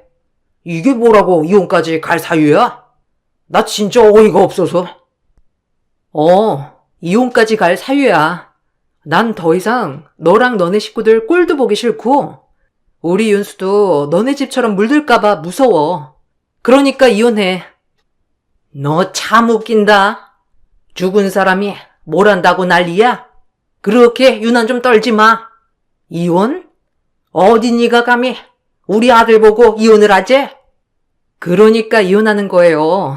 어머님이 그런 마인드를 갖고 계시니까. 더 이상 말도 섞기 싫으니까 변호사 통해 얘기하죠. 이 말만을 남기고 아들을 데리고 나왔어요. 그리고 친정집에 와 엄마 옷들을 정리하는데 눈물이 와락 나더군요. 혼자 얼마나 쓸쓸하셨을까 싶기도 하고 내가 조금만 엄마 옆에 있다 천천히 좋은 사람 만나 시집 갈 걸 뭐가 그렇게 싫다고 빨리 결혼을 했을까 하는 후회도 들었고요. 그렇게 저희는 이혼을 했어요. 소송이 길어지자 합의 이혼으로 마무리했죠. 다행히 친권, 양육권은 제가 가지고 올 수 있게 되어 이제 제2의 인생을 살자 싶었어요. 그리고 나서 얼마 안 있다 엄마의 유언 집행이 시작되었어요. 웬 유언이지 라고 생각했는데 알고 보니 엄마가 생전 모아놓은 재산과 아빠가 돌아가셨을 때 남겨놓은 유산까지 합쳐서 거의 강남 건물 3채 정도는 되더라고요. 본인은 아끼고 안 입고 안 쓰고 모아놓은 것들을 써보지도 못한 채 눈을 감으셨으니까요. 엄마가 너무 안타깝고 더 마음이 아팠어요. 저와 동생이 똑같이 반반으로 나눠 유산을 나눠 가졌습니다. 전 이혼도 하여 이제 간호사 일을 다시 시작해야겠다 마음 먹었을 때라 이 유산이 엄청 큰 힘이 돼주었죠. 생전 엄마가 우리에게 주시려고 이렇게 안 쓰고 모으기만 하셨구나 싶은 마음에 얼마나 눈물이 흐르던지 그렇게 엄마에게 또 감사함을 느꼈죠. 하지만 전 시댁에선 제가 건물을 엄마에게 상속받았다고 하자 이혼은 무효라며 저를 닥달하기 시작했습니다. 어찌나 치졸하던지. 너, 이혼은 무효다. 너 그거 재산 다 알고 우리랑 손절한 거지? 우리 아들 버리고 네가 잘 살 수 있을 것 같아? 네가 건물 주면 우리 아들도 건물 줘야지. 너만 잘 먹고 잘 살겠다고? 절대 안 되지. 내가 소송을 해서라도 그 재산 다 가져올 거야. 알아? 마음대로 하세요. 어차피 저흰 남이고 전 이혼 후에 재산 상속받은 것이니 제가 나눠줄 필요는 없으니까요. 끊습니다. 너 내가 가만 안 둬.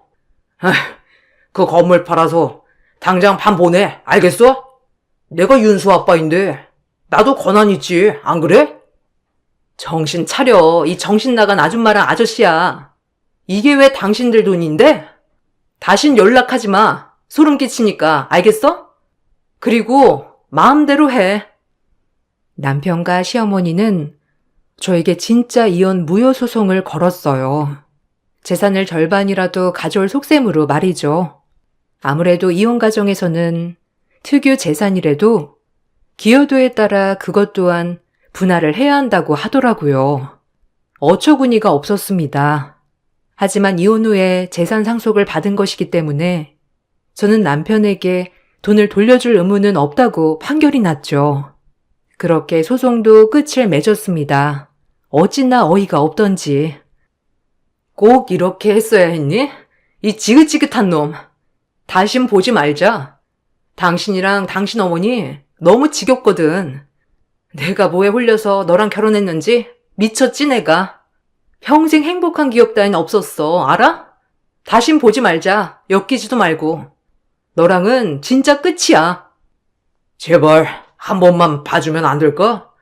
엄마랑은 네가 원하면 인연도 끊을게. 그러니까 우리 세 식구만 따로 살자. 그럼 우리 문제 없었잖아. 다 엄마랑 너랑 문제지. 나는 괜찮았잖아. 그러니까 우리 셋이 오손도손 살아보자. 내가 잘할게. 아니, 너도 문제였지. 매일 방관하고 개념 없는 네 친모 못 말리고 우리 엄마 장례식에선 어쨌니? 나 진짜 소름 끼쳐서 절대 못 잊어. 우리 윤수가 너 닮을까 무서워서 이혼한 거야. 알아? 돈도 없고 직업도 변변찮은 널 택한 건 내 크나큰 실수야.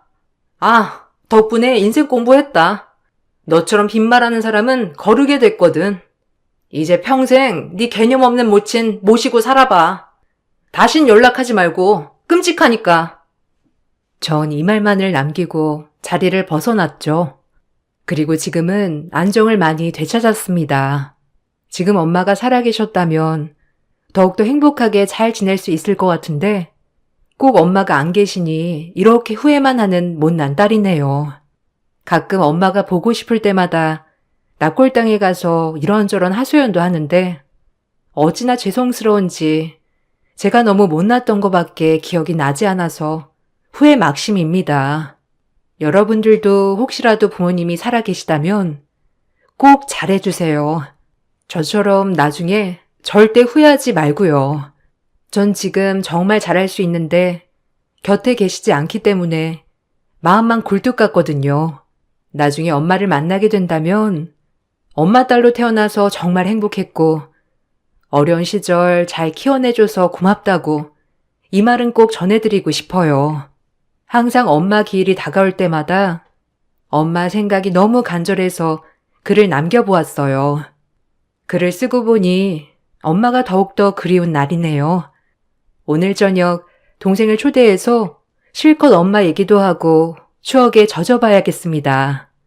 제 글 읽어주셔서 감사드려요. 항상 행복하시길 바랄게요. 안녕하세요.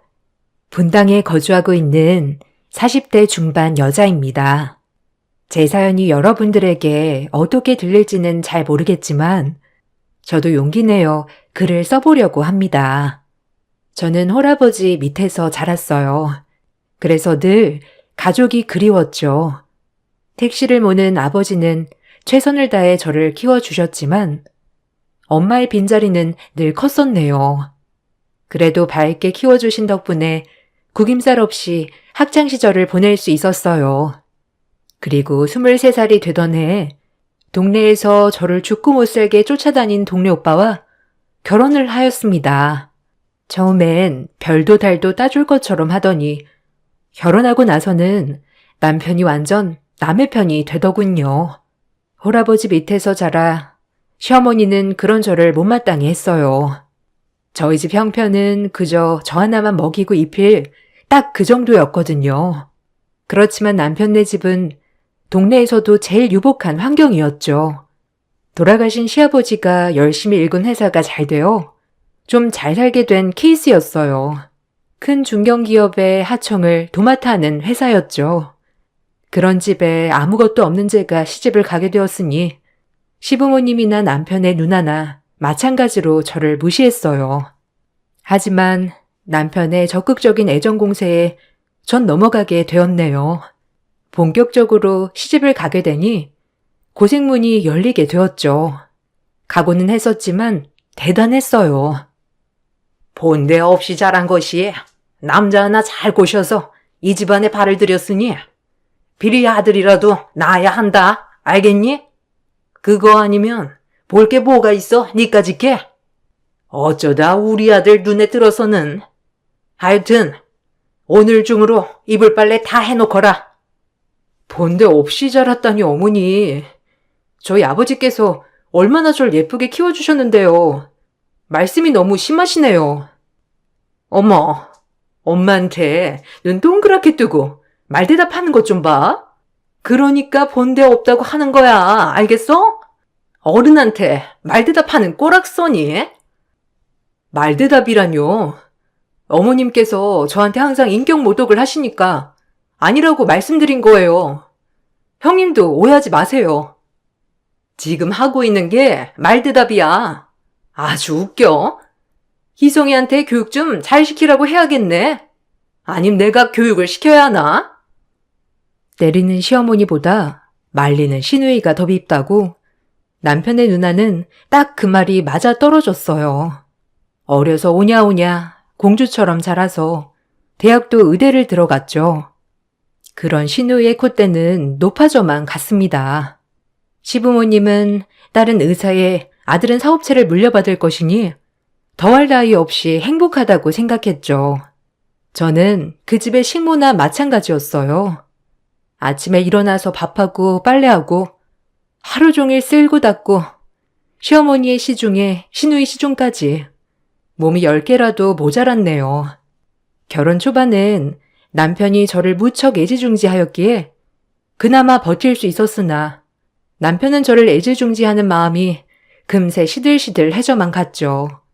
총체적 난국이었어요. 남편의 애정이 하루하루가 다르게 식어가는 게 느껴지자 제 마음을 다잡기가 너무 힘들었어요.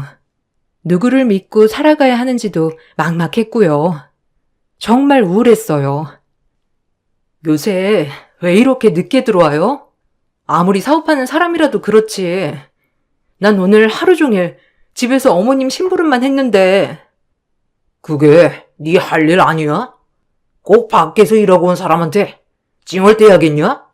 내 마음 좀 편안하게 해줄 수 없어? 어? 미안해요. 그러려고 한 건 아니었는데 나도 대화할 사람이 없다 보니까 당신 오기만을 기다렸거든요. 그래서 그랬나 봐. 집구석에서 도대체 뭐하냐? 자기 개발 좀 해. 그러니까 맨날 누나나 엄마한테 무시만 당하지. 내 친구들 와이프들은 똑똑하고 얼마나 말들을 잘하는데. 너만 보면 답답해. 알아? 내가 미쳤지. 너랑 결혼을 괜히 해가지고 내 발등을 내가 찍었어. 말이 너무 심한 거 아니에요? 별도 따줄 것처럼 그러더니 이제 잡은 물고기라 이거예요? 기막혀 정말. 억울하네요. 남편은 저를 잡은 물고기처럼 하대했습니다. 시부모님과 똑같았어요. 오히려 시어머니와 시누이는 남편의 그런 변한 모습을 보고 좋아했죠. 저희가 갈라서길 바라셨거든요. 한평생 저만 바라보고 사는 친정 아버지를 생각하면 쉽게 이혼할 수도 없었죠. 시간이 흘러 절 무시하는 생활에 익숙해져 갈 때쯤 아이가 생겼습니다. 시어머니는 꼭 아들이어야 한다며 신신당부를 하였죠. 희주네 병원 가서 검진 받거라. 희주가 산부인과 의사인 거 알지? 우리 귀한 손주인데 아무 병원이나 다니게 할 순 없지. 네, 그럴게요. 아직은 초기라서 몸 조심해야 한다고 하더라고요. 그래도 어머님 너무 좋으시죠? 바라던 손주가 생겼잖아요. 아들이어야지 무조건. 딸이면 쓰냐? 그리고 애 생기기 전에 그렇게 희성이 보고 끝내라 했거든. 기어이 애를 만들어. 에휴. 어머니, 말씀 조심하세요. 뱃속에 아가가 듣겠어요. 이제 말씀 가려해주세요. 저 홀몸도 아니니까 부탁드립니다. 얼씨구 아주 애 2번 가졌다간 시엠이 잡아먹겠다. 내 입으로 내가 말도 못하냐? 참나 기막혀서. 어디 며느리 눈치 보여서 살겠냐? 시어머니는 은근 아이가 생기기 전에 저희가 이혼하길 바라셨지만 물거품이 되었죠. 시어머니의 말이 너무 가슴 아팠지만 이제 아이도 낳고 살면 조금 저를 인정해 주시지 않을까 생각했어요. 아마 지금 같았으면 뒤엎었을 테지만 그땐 왜 이리 여리기만 했는지. 어머니, 그래도 어머니 손주인데 아들, 딸 상관없이 좋지 않으세요? 저는 벌써부터 너무 기대돼요. 딸이든 아들이든. 기대는 무슨? 우리 희성이만 쏙 닮아야 하는데 머리는 희주 닮아도 좋고. 너 볼 거 뭐가 있냐? 안 그러냐? 어쨌든 희주네 병원으로 옮겨. 시어머니는 아들을 바라셨지만 막상 제가 임신을 하자 그렇게 좋아하는 눈치는 아니었어요. 그건 남편도 마찬가지였고요. 아이한테 너무 죄스러웠어요. 시어머니야 그렇다 치지만 남편마저 별로 좋아하지 않으니 애한테 미안한 마음 가득이었죠. 자기는 안 기뻐? 우리 애인데 어떻게 그렇게 무심할 수가 있어? 나 혼자 애 만들었니? 입이 있으면 무슨 말이라도 좀 해봐. 남들 다 가는 애인데 뭘 그렇게 유난이야. 그리고 지금 회사가 얼마나 바쁜데 내가 이런 거 신경 쓰게 생겼냐?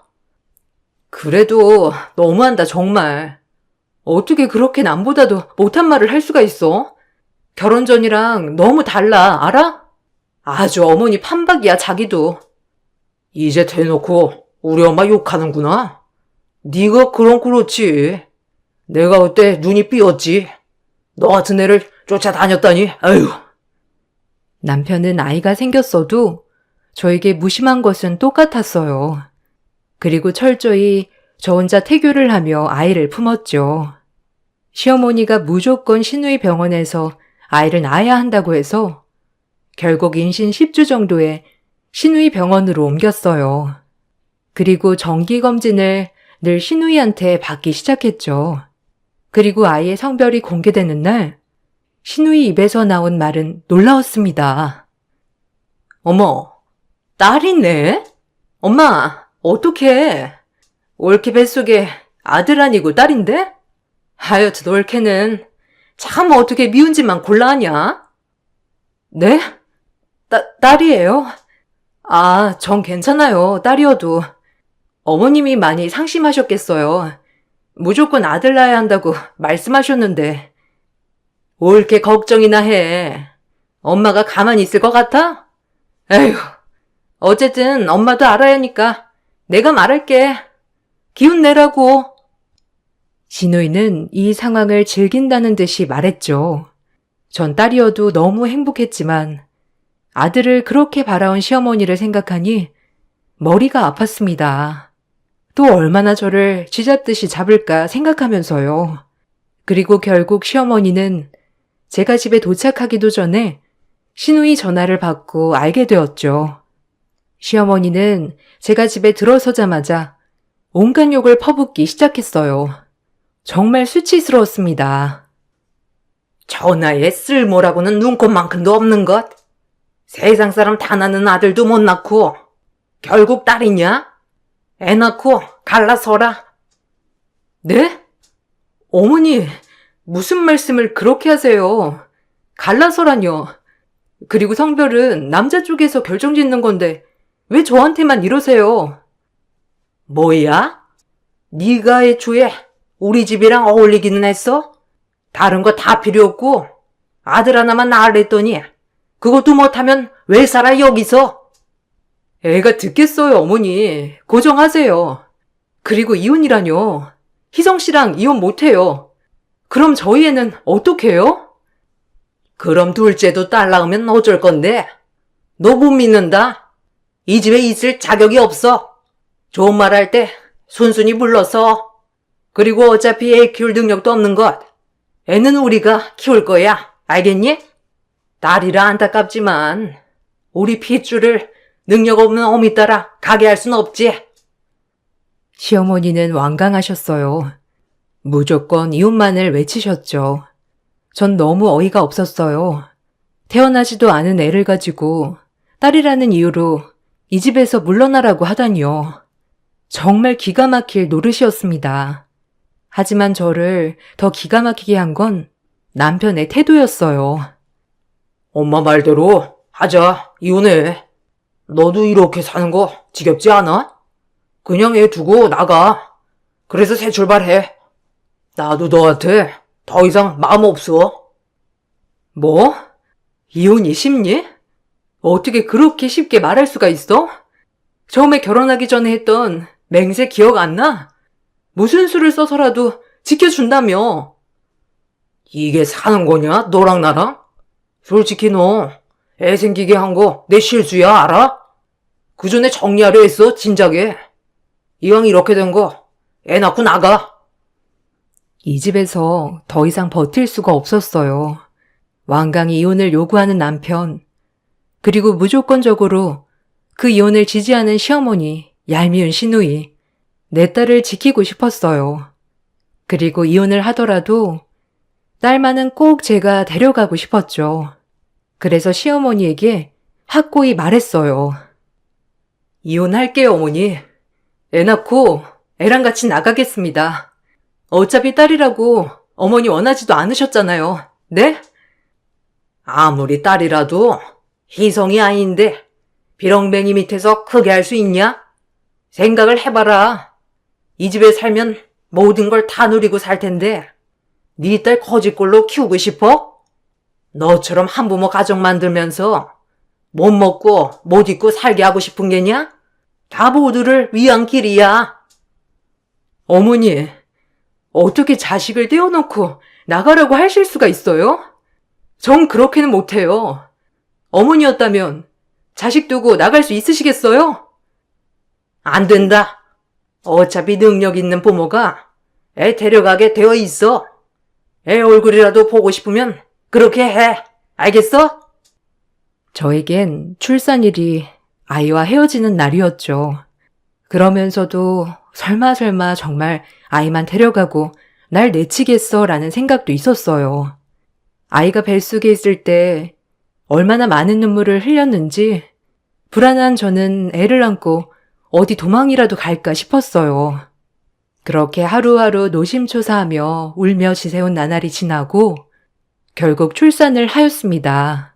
우렁찬 아이 울음소리, 그마저도 전 보지도 못하였네요. 시누이가 바로 아빠에게 데려간 것이죠. 전 회복만 하고 아이를 보지 못했어요. 그리고 퇴원 후 집에 가던 날 대문 앞에 제 집만 덩그러니 나와 있었고요. 정말 그때만 생각하면 지금도 눈물이 앞을 가리네요. 어머니, 문 좀 열어주세요. 여보, 우리 아이 얼굴 한 번만 볼게요. 네? 어떻게 낳자마자 얼굴도 못 보게 할 수 있어요. 정떼기만 힘들지.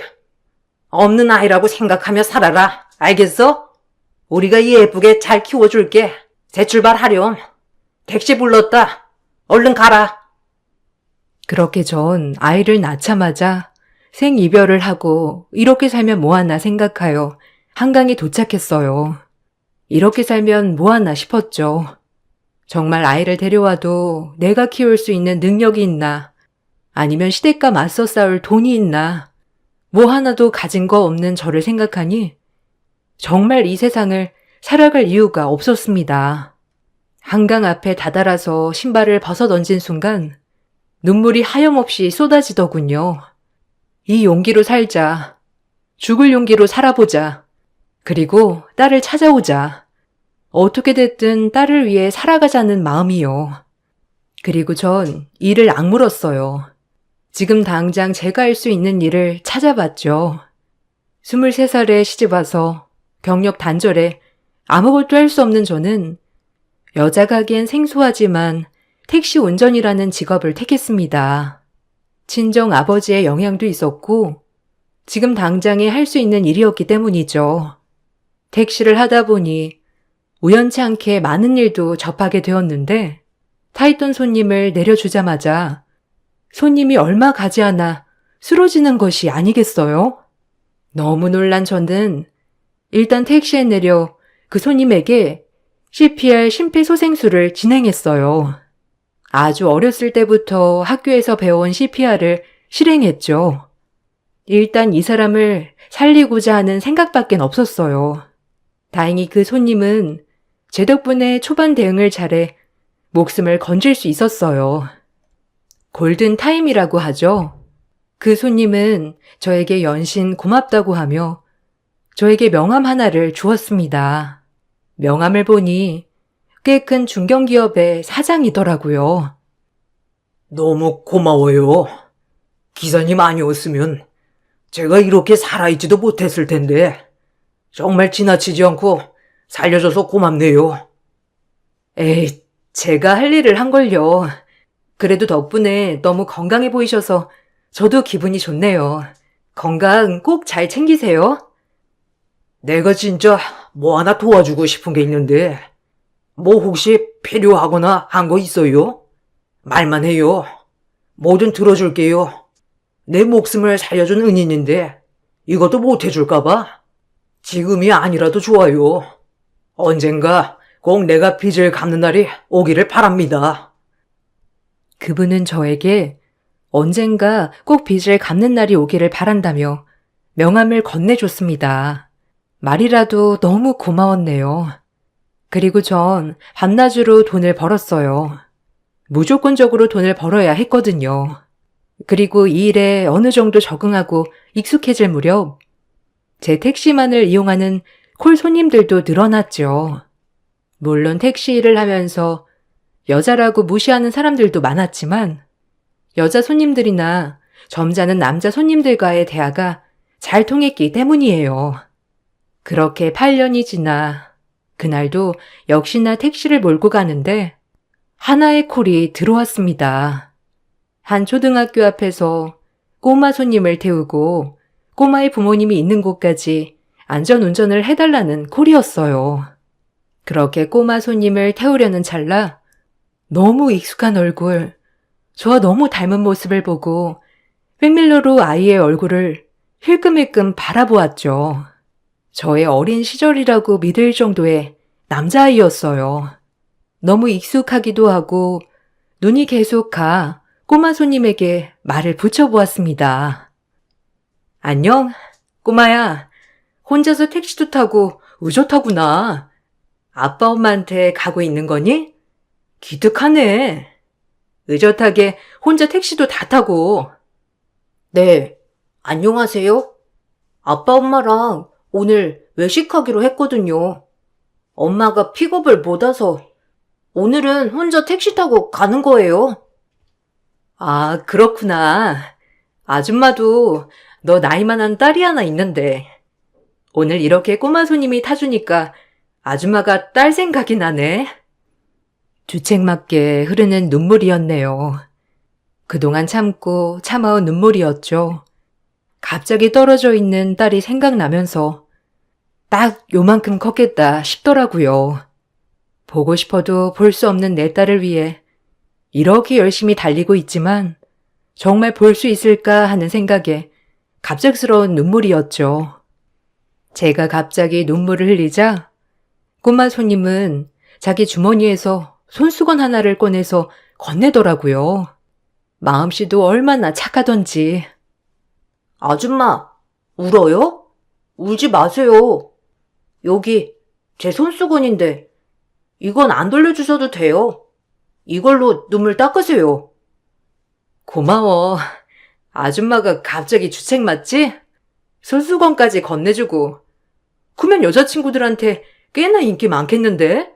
이름이 뭐니? 윤우진이에요. 지금도 많아요.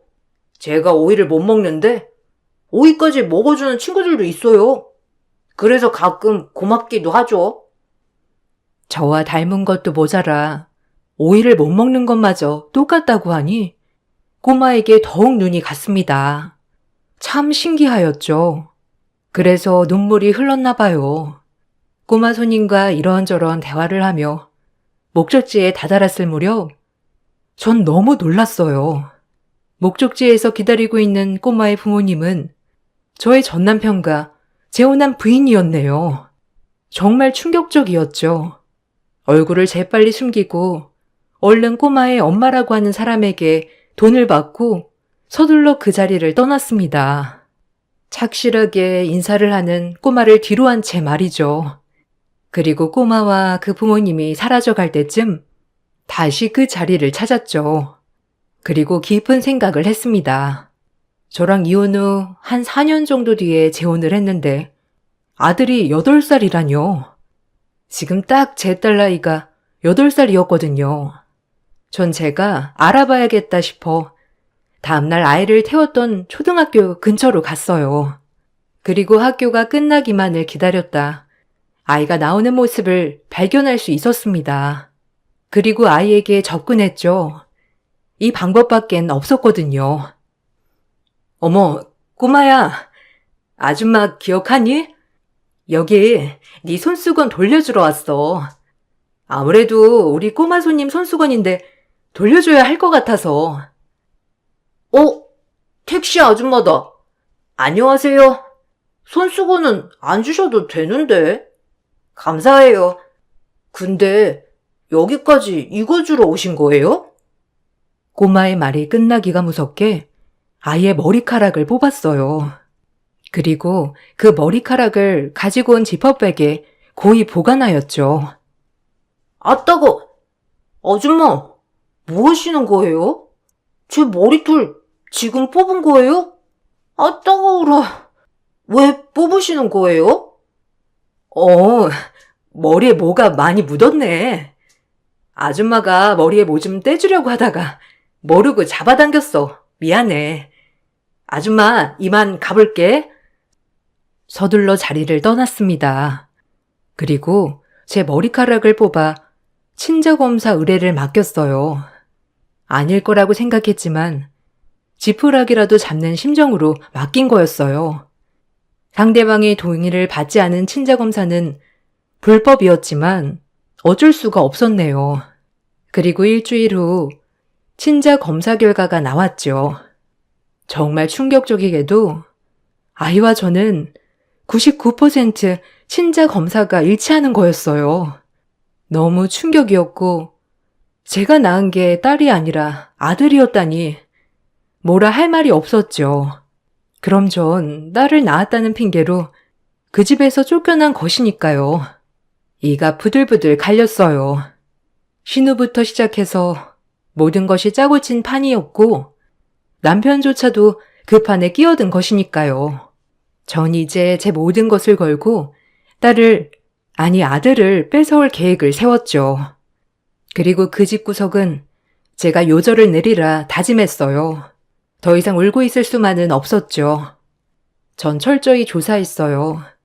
우연인지 운명인지 몇 년 전 제가 살려준 은인이 전 남편 회사의 하청을 대주고 있는 중견기업 사장이더라고요. 정말 모든 기운들이 저를 돕고 있는 것 같았습니다. 전 그렇게 그분을 찾아갔어요. 제 말을 들어줄지 아니면 듣고만 있을지 모르겠지만 일단 바짓가랑이라도 붙잡고 애원해야 했습니다. 가장 직접적인 방법이었으니까요. 전 그렇게 사장님께 만나자고 했죠. 안녕하세요, 사장님. 저 택시 기사입니다. 신뢰가 되지 않는다면 혹시 그때 부탁 하나 들어준다는 거 지금 써도 될까요? 아이고, 그동안 연락이 없어 궁금했는데 당연하지요. 제 목숨을 살려준 은인인데 뭐든 다 들어줄게요. 얘기만 해봐요. 전 그 사장님을 붙잡고 지금까지 제가 겪어온 얘기들을 털어놓기 시작했습니다. 23살 어린 나이의 시집와 돈 때문에 시댁에서 무시당하고 남편의 배신에 아이까지 뺏긴 사연 말이죠. 그리고 시댁에서 아이조차도 딸이라고 빼돌린 사실까지 말입니다. 아이를 8년을 못 봤어요. 지금까지 딸인 줄 알았고요. 전 딸을 낳았다는 이유로 이혼을 당했어요. 그리고 얼굴 한번 보지 못했죠. 얼마 전 우연히 제 자식을 만났어요. 아들이더라고요. 지금 제가 그 집을 상대로 싸울 수 있는 건 사장님의 도움뿐이에요. 세상에 이런 일이 어떻게? 아니 이런 말도 안 되는 기구한 사연이 있다니요? 아니 근데 제가 도와줄 게 있나요? 아휴, 얘기만 들어도 화가 나네요. 사장님 회사에서 하청을 맡기는 회사가 전 시댁입니다. 주식회사 사무 말이에요. 거기가 제 전남편 회사예요. 아니, 사무 말이에요? 참나 윤 사장 그렇게 안 봤는데? 아니 어떻게 이럴 수가 있단 말이요? 나 참 기가 막혀서. 제가 부탁드릴 일은 사장님의 힘으로 그 회사를 무너뜨려 주세요. 제가 제 아들을 찾을 수 있게요. 부탁드립니다. 이 은혜 잊지 않을게요. 전 그렇게 부탁을 드렸어요. 얼마나 울었는지 오랜만에 꺼내본 기억에 정신을 차릴 수가 없었죠. 다행히 사장님은 제 얘기를 듣고 같이 화도 내주시고 같이 마음 아파해 주셨어요. 그리고 저 아니면 지금 이 세상 사람이 아니었다고 생각했는지 다행히 들어주셨죠. 그것만 하면 됩니까? 더 필요한 건 없고요. 어차피 기사님 아니었으면 없었을 목숨. 이건 일도 아니에요. 그동안 힘드셨겠어요. 아니에요. 감사합니다. 제가 아들을 꼭 되찾게 된다면 정말 이 은혜 평생 갖고 살겠습니다. 어떻게 감사해야 할지. 그렇게 계획은 시작되었고 사장님은 모든 하청을 다른 곳으로 알아보기 시작했어요. 그리고 사장님 회사뿐만 아니라 사장님이 손닿는 모든 회사들도 하청을 주지 말라고 오더를 넣어주셨죠. 갑자기 거래가 중단된 전 남편 회사는 난리가 났습니다. 그리고 전 전화를 걸었어요. 8년 만에 하는 전화. 그동안 번호는 알고 있어도 전화는 한 번도 한 적이 없었거든요. 나야, 잊은 건 아니겠지? 우진이 소식 내가 모를 줄 알았니? 만나서 할 말이 많을 것 같은데 어디서 볼까? 아니, 네가 우진이를 어떻게? 일단 지금 당장 만나. 내가 그쪽으로 가지. 우진이한테 절대 접근하지 마. 그렇게 약속을 잡고 저희는 만났습니다. 8년 동안 얼마나 호의호식하고 살았는지 얼굴에 기름이 줄줄 흐르더군요. 평생 모를 줄 알았니? 미친놈. 네가 사람이야? 아니 너네 엄마랑 너네 누나도 사람이니? 인간의 탈을 쓰고 애를 빼돌려? 딸이라고 그렇게 구박하더니 아들이었잖아. 아예 작정하고 나 내보낸 거지? 너네가 가만 안 둬. 그리고 우진이 데려올 거야. 이게 주제 파악도 아직도 못하네. 우진이 데려가면 네가 키울 자신은 있고 딱 봐도 겨우 먹고 살만한 것 같은데 오버 좀 하지 마. 너 요새 거래 다 끊기지 않았니? 그게 누구 때문인 것 같아? 신만복 사장님 알지? 내 부탁으로 거래 다 끊어주신 거야. 뭐? 네가 신 사장님을 어떻게 알아? 아니 네가 그럴 능력이나 돼? 너 지금 뭔 짓 하고 돌아다니는 거야? 쫄딱 망해봐야 정신을 차리겠지, 너네 집구석은? 용서 안 해, 절대. 알겠어? 한번 망해봐. 모든 거 다 잃은 게 어떤 느낌인지. 그 말만을 남기고 자리를 떴어요. 전 남편은 저에게 전화를 몇십 통을 걸며 얘기하기를 원했지만 더 이상 대화를 하지 않았어요. 저를 도와주신 사장님 말로는 그 회사를 모든 협력업체들에게 하청을 받지 못하여 자금난이 심각하다고 했네요. 직원들의 임금체불부터 사장님께 애원하며 전화 오는 전 남편이라고 했죠. 그리고 전 아주 최악의 상황일 때 소송을 걸었어요. 친권, 양육권 변경 소송이죠. 그리고 혹시나 아이가 받을 혼란에 대비하여 아이의 초등학교에 찾아갔어요. 그리고 아이에게 말을 했죠. 아이는 제가 생각한 것보다 더 성숙했고 똑똑했네요. 이미 친엄마가 아닌 것도 알고 있었고요. 아줌마, 기억해? 우진아, 어떻게 말을 해야 할지. 아줌마, 우진이한테 오늘 아주 중요하게 할 말이 있는데 혹시 들어줄래? 기사 아줌마다. 아줌마, 무슨 말이요? 아빠가 낯선 사람이랑 오래 대화하지 말라고 했는데 얼른 가야 하긴 해요. 아줌마가 우진이 친엄마야. 혹시 우진이 많이 놀랐어? 엄마가 아들도 못 알아보고 미안해, 우진아. 아줌마가 내 친엄마라고요? 항상 우리 친엄마가 누군지 궁금했는데 보고 싶었어요. 아빠랑 할머니는 말을 안 해주셨거든요. 미안해, 우진아. 엄마가 늦게 와서 정말 미안해. 우리 우진이 엄마 용서해 줄래? 정말 미안해, 우진아. 엄마도 우진이 많이 보고 싶었어. 엄마 맞아요? 엄마, 우리 엄마라니. 나 이제 엄마랑 살래요. 엄마랑 떨어지기 싫어. 엄마 보고 싶었어요. 생각보다 아들은 저를 많이 이해해 주었고 늘 저를 그리워했다더군요. 아무리 할머니와 아빠가 잘해줘도 엄마 없는 삶이란 서러웠을 테니까요. 그렇게 저희는 부둥켜 안고 울었습니다. 그리고 소송을 시작하였고 남편 측은 모든 자금줄도 끊긴 상황에서 절 가만두지 않겠다며 길길이 날뛰었네요. 소송을 진행하는 과정에서 저의 불법 친자 검사가 논란이 되었지만 약식 기소되어 저는 벌금형만 냈죠. 전 신우는 의사 면허 박탈해 친자와 양육권 모두 저에게 돌아왔습니다. 그리고 정신적인 피해 보상까지 받을 수 있었네요. 아들이 다행히 저와 살고 싶다는 의사표현을 적극적으로 하여서 다행이었죠. 너무 고마웠네요. 지금까지 못 준 사랑 듬뿍 주리라 다짐했고요. 인연? 내가 가만 안 둔다. 이 독한 년.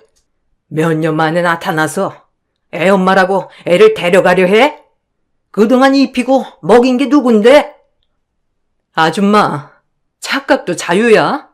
아줌마 내가 빼돌린 내 아들. 이제 내가 찾겠다는데 누가 말려? 쫄딱 망했는데 우리 우진이 어떻게 키우려고? 전현 때문에 되는 일이 없어. 네가 뭔데? 갑자기 우리 집에 끼어들어서 이 사단이야? 네가 뭔데? 이 미친 거사? 끼리끼리 미쳐가지고 내 아들을 너네한테 맡길 수 없지. 정신이 제정신이어야 맡기지, 안 그래? 이 정도만이 다행인 줄 알아. 내 인생 너네 집에 시집와서 꼬였어, 알아? 못돼 처먹은 인간들 같으니라고. 이제 그 잘난 돈도 없으니 볼 게 뭐가 있니, 너네 집안? 뭐야?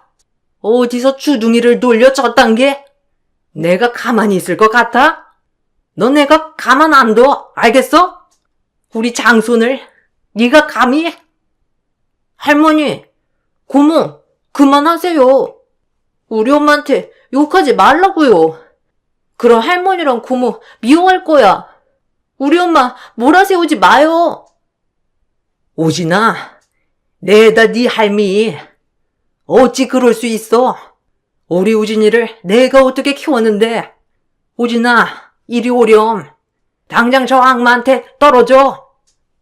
주둥이 다 물어요, 아줌마. 폭발해버리기 전에. 이제 우진이 내가 책임져. 내가 그동안 겪었던 고통, 당신들이 겪을 차례야. 알겠어? 그리고 전 남편의 재혼한 와이프는 이혼 소송을 걸었더라고요. 엎친 데 덮친 격이었어요. 건선징악인 것 같았죠. 너무 멀리 돌아와 아들을 만났지만 모든 걸 제자리로 돌려놓은 기분이라 행복했네요. 그리고 모든 걸 승소한 그 순간이 저에게 가장 값진 순간이었어요. 8년 만에 본 아들이 저를 그리워했다고 말해줬을 때 가슴이 미어지는 것 같았지만 이제 아들과 행복한 삶을 꿈꿀 수 있을 것 같았어요. 그 소송 이후에도 남편 측은 역으로 항소를 했지만 법원은 제 편을 들어주었죠. 그리고 전 남편 회사가 쫄딱 망한 틈을 타 그 사장님은 회사를 인수했어요. 그리고 저희 아들의 학자금을 내주셨어요. 정말 그 사장님을 생각하면 뭐라 말을 해야 할지. 내 목숨 빚진 인연. 우리 한번 끝까지 가봅시다. 열심히 사는 것 같은데 오진이 학비는 평생 걱정 말아요. 아휴, 감사합니다. 안 그러셔도 되는데 정말 감사해요. 제가 몸둘 바를 모르겠네요. 사장님, 은혜 못 잊을 거예요. 아직도 난 기사님 덕분에 살아있는 것 같소. 고마워요. 앞으로도 힘든 일 있으면 언제든 연락해요. 그게 나도 은혜 갚은 일이니까. 고맙습니다. 저 또한 사장님이 저 도와주신 거 잊지 않고 베풀며 살아갈게요. 너무 감사해요. 진기한 인연으로 여기까지 올 수 있었어요. 지금은 아들과 단둘이 살고 있지만 너무 행복해요. 가끔 아들이 제 아빠를 그리워하는 것 같아 걱정이 되다가도 아빠랑 할머니와 사는 것보다 지금 저와 이렇게 사는 게 너무 행복하다고 말해줄 때마다 모든 것을 다 얻은 기쁨이에요. 헤어졌을 때만 생각하면 아직도 정신이 아찔합니다. 돌고 돌아 만난 우리 아들, 제 목숨이 닿는 날까지 아들에게 헌신할 예정입니다. 제 목숨보다 아까운 아들이니까요. 사장님과는 간간히 연락을 하고 지내고 있어요. 명절이면 친가족처럼 이것저것 많이 보내주시고 아들과 함께 인사도 간답니다. 피로 이어진 사이는 아니지만 그 어느 사이보다 정말 각별해졌네요. 외동으로 자라온 저로서는 든든한 친정 가족이 생긴 것 같아 이것 또한 행복이지 싶어요.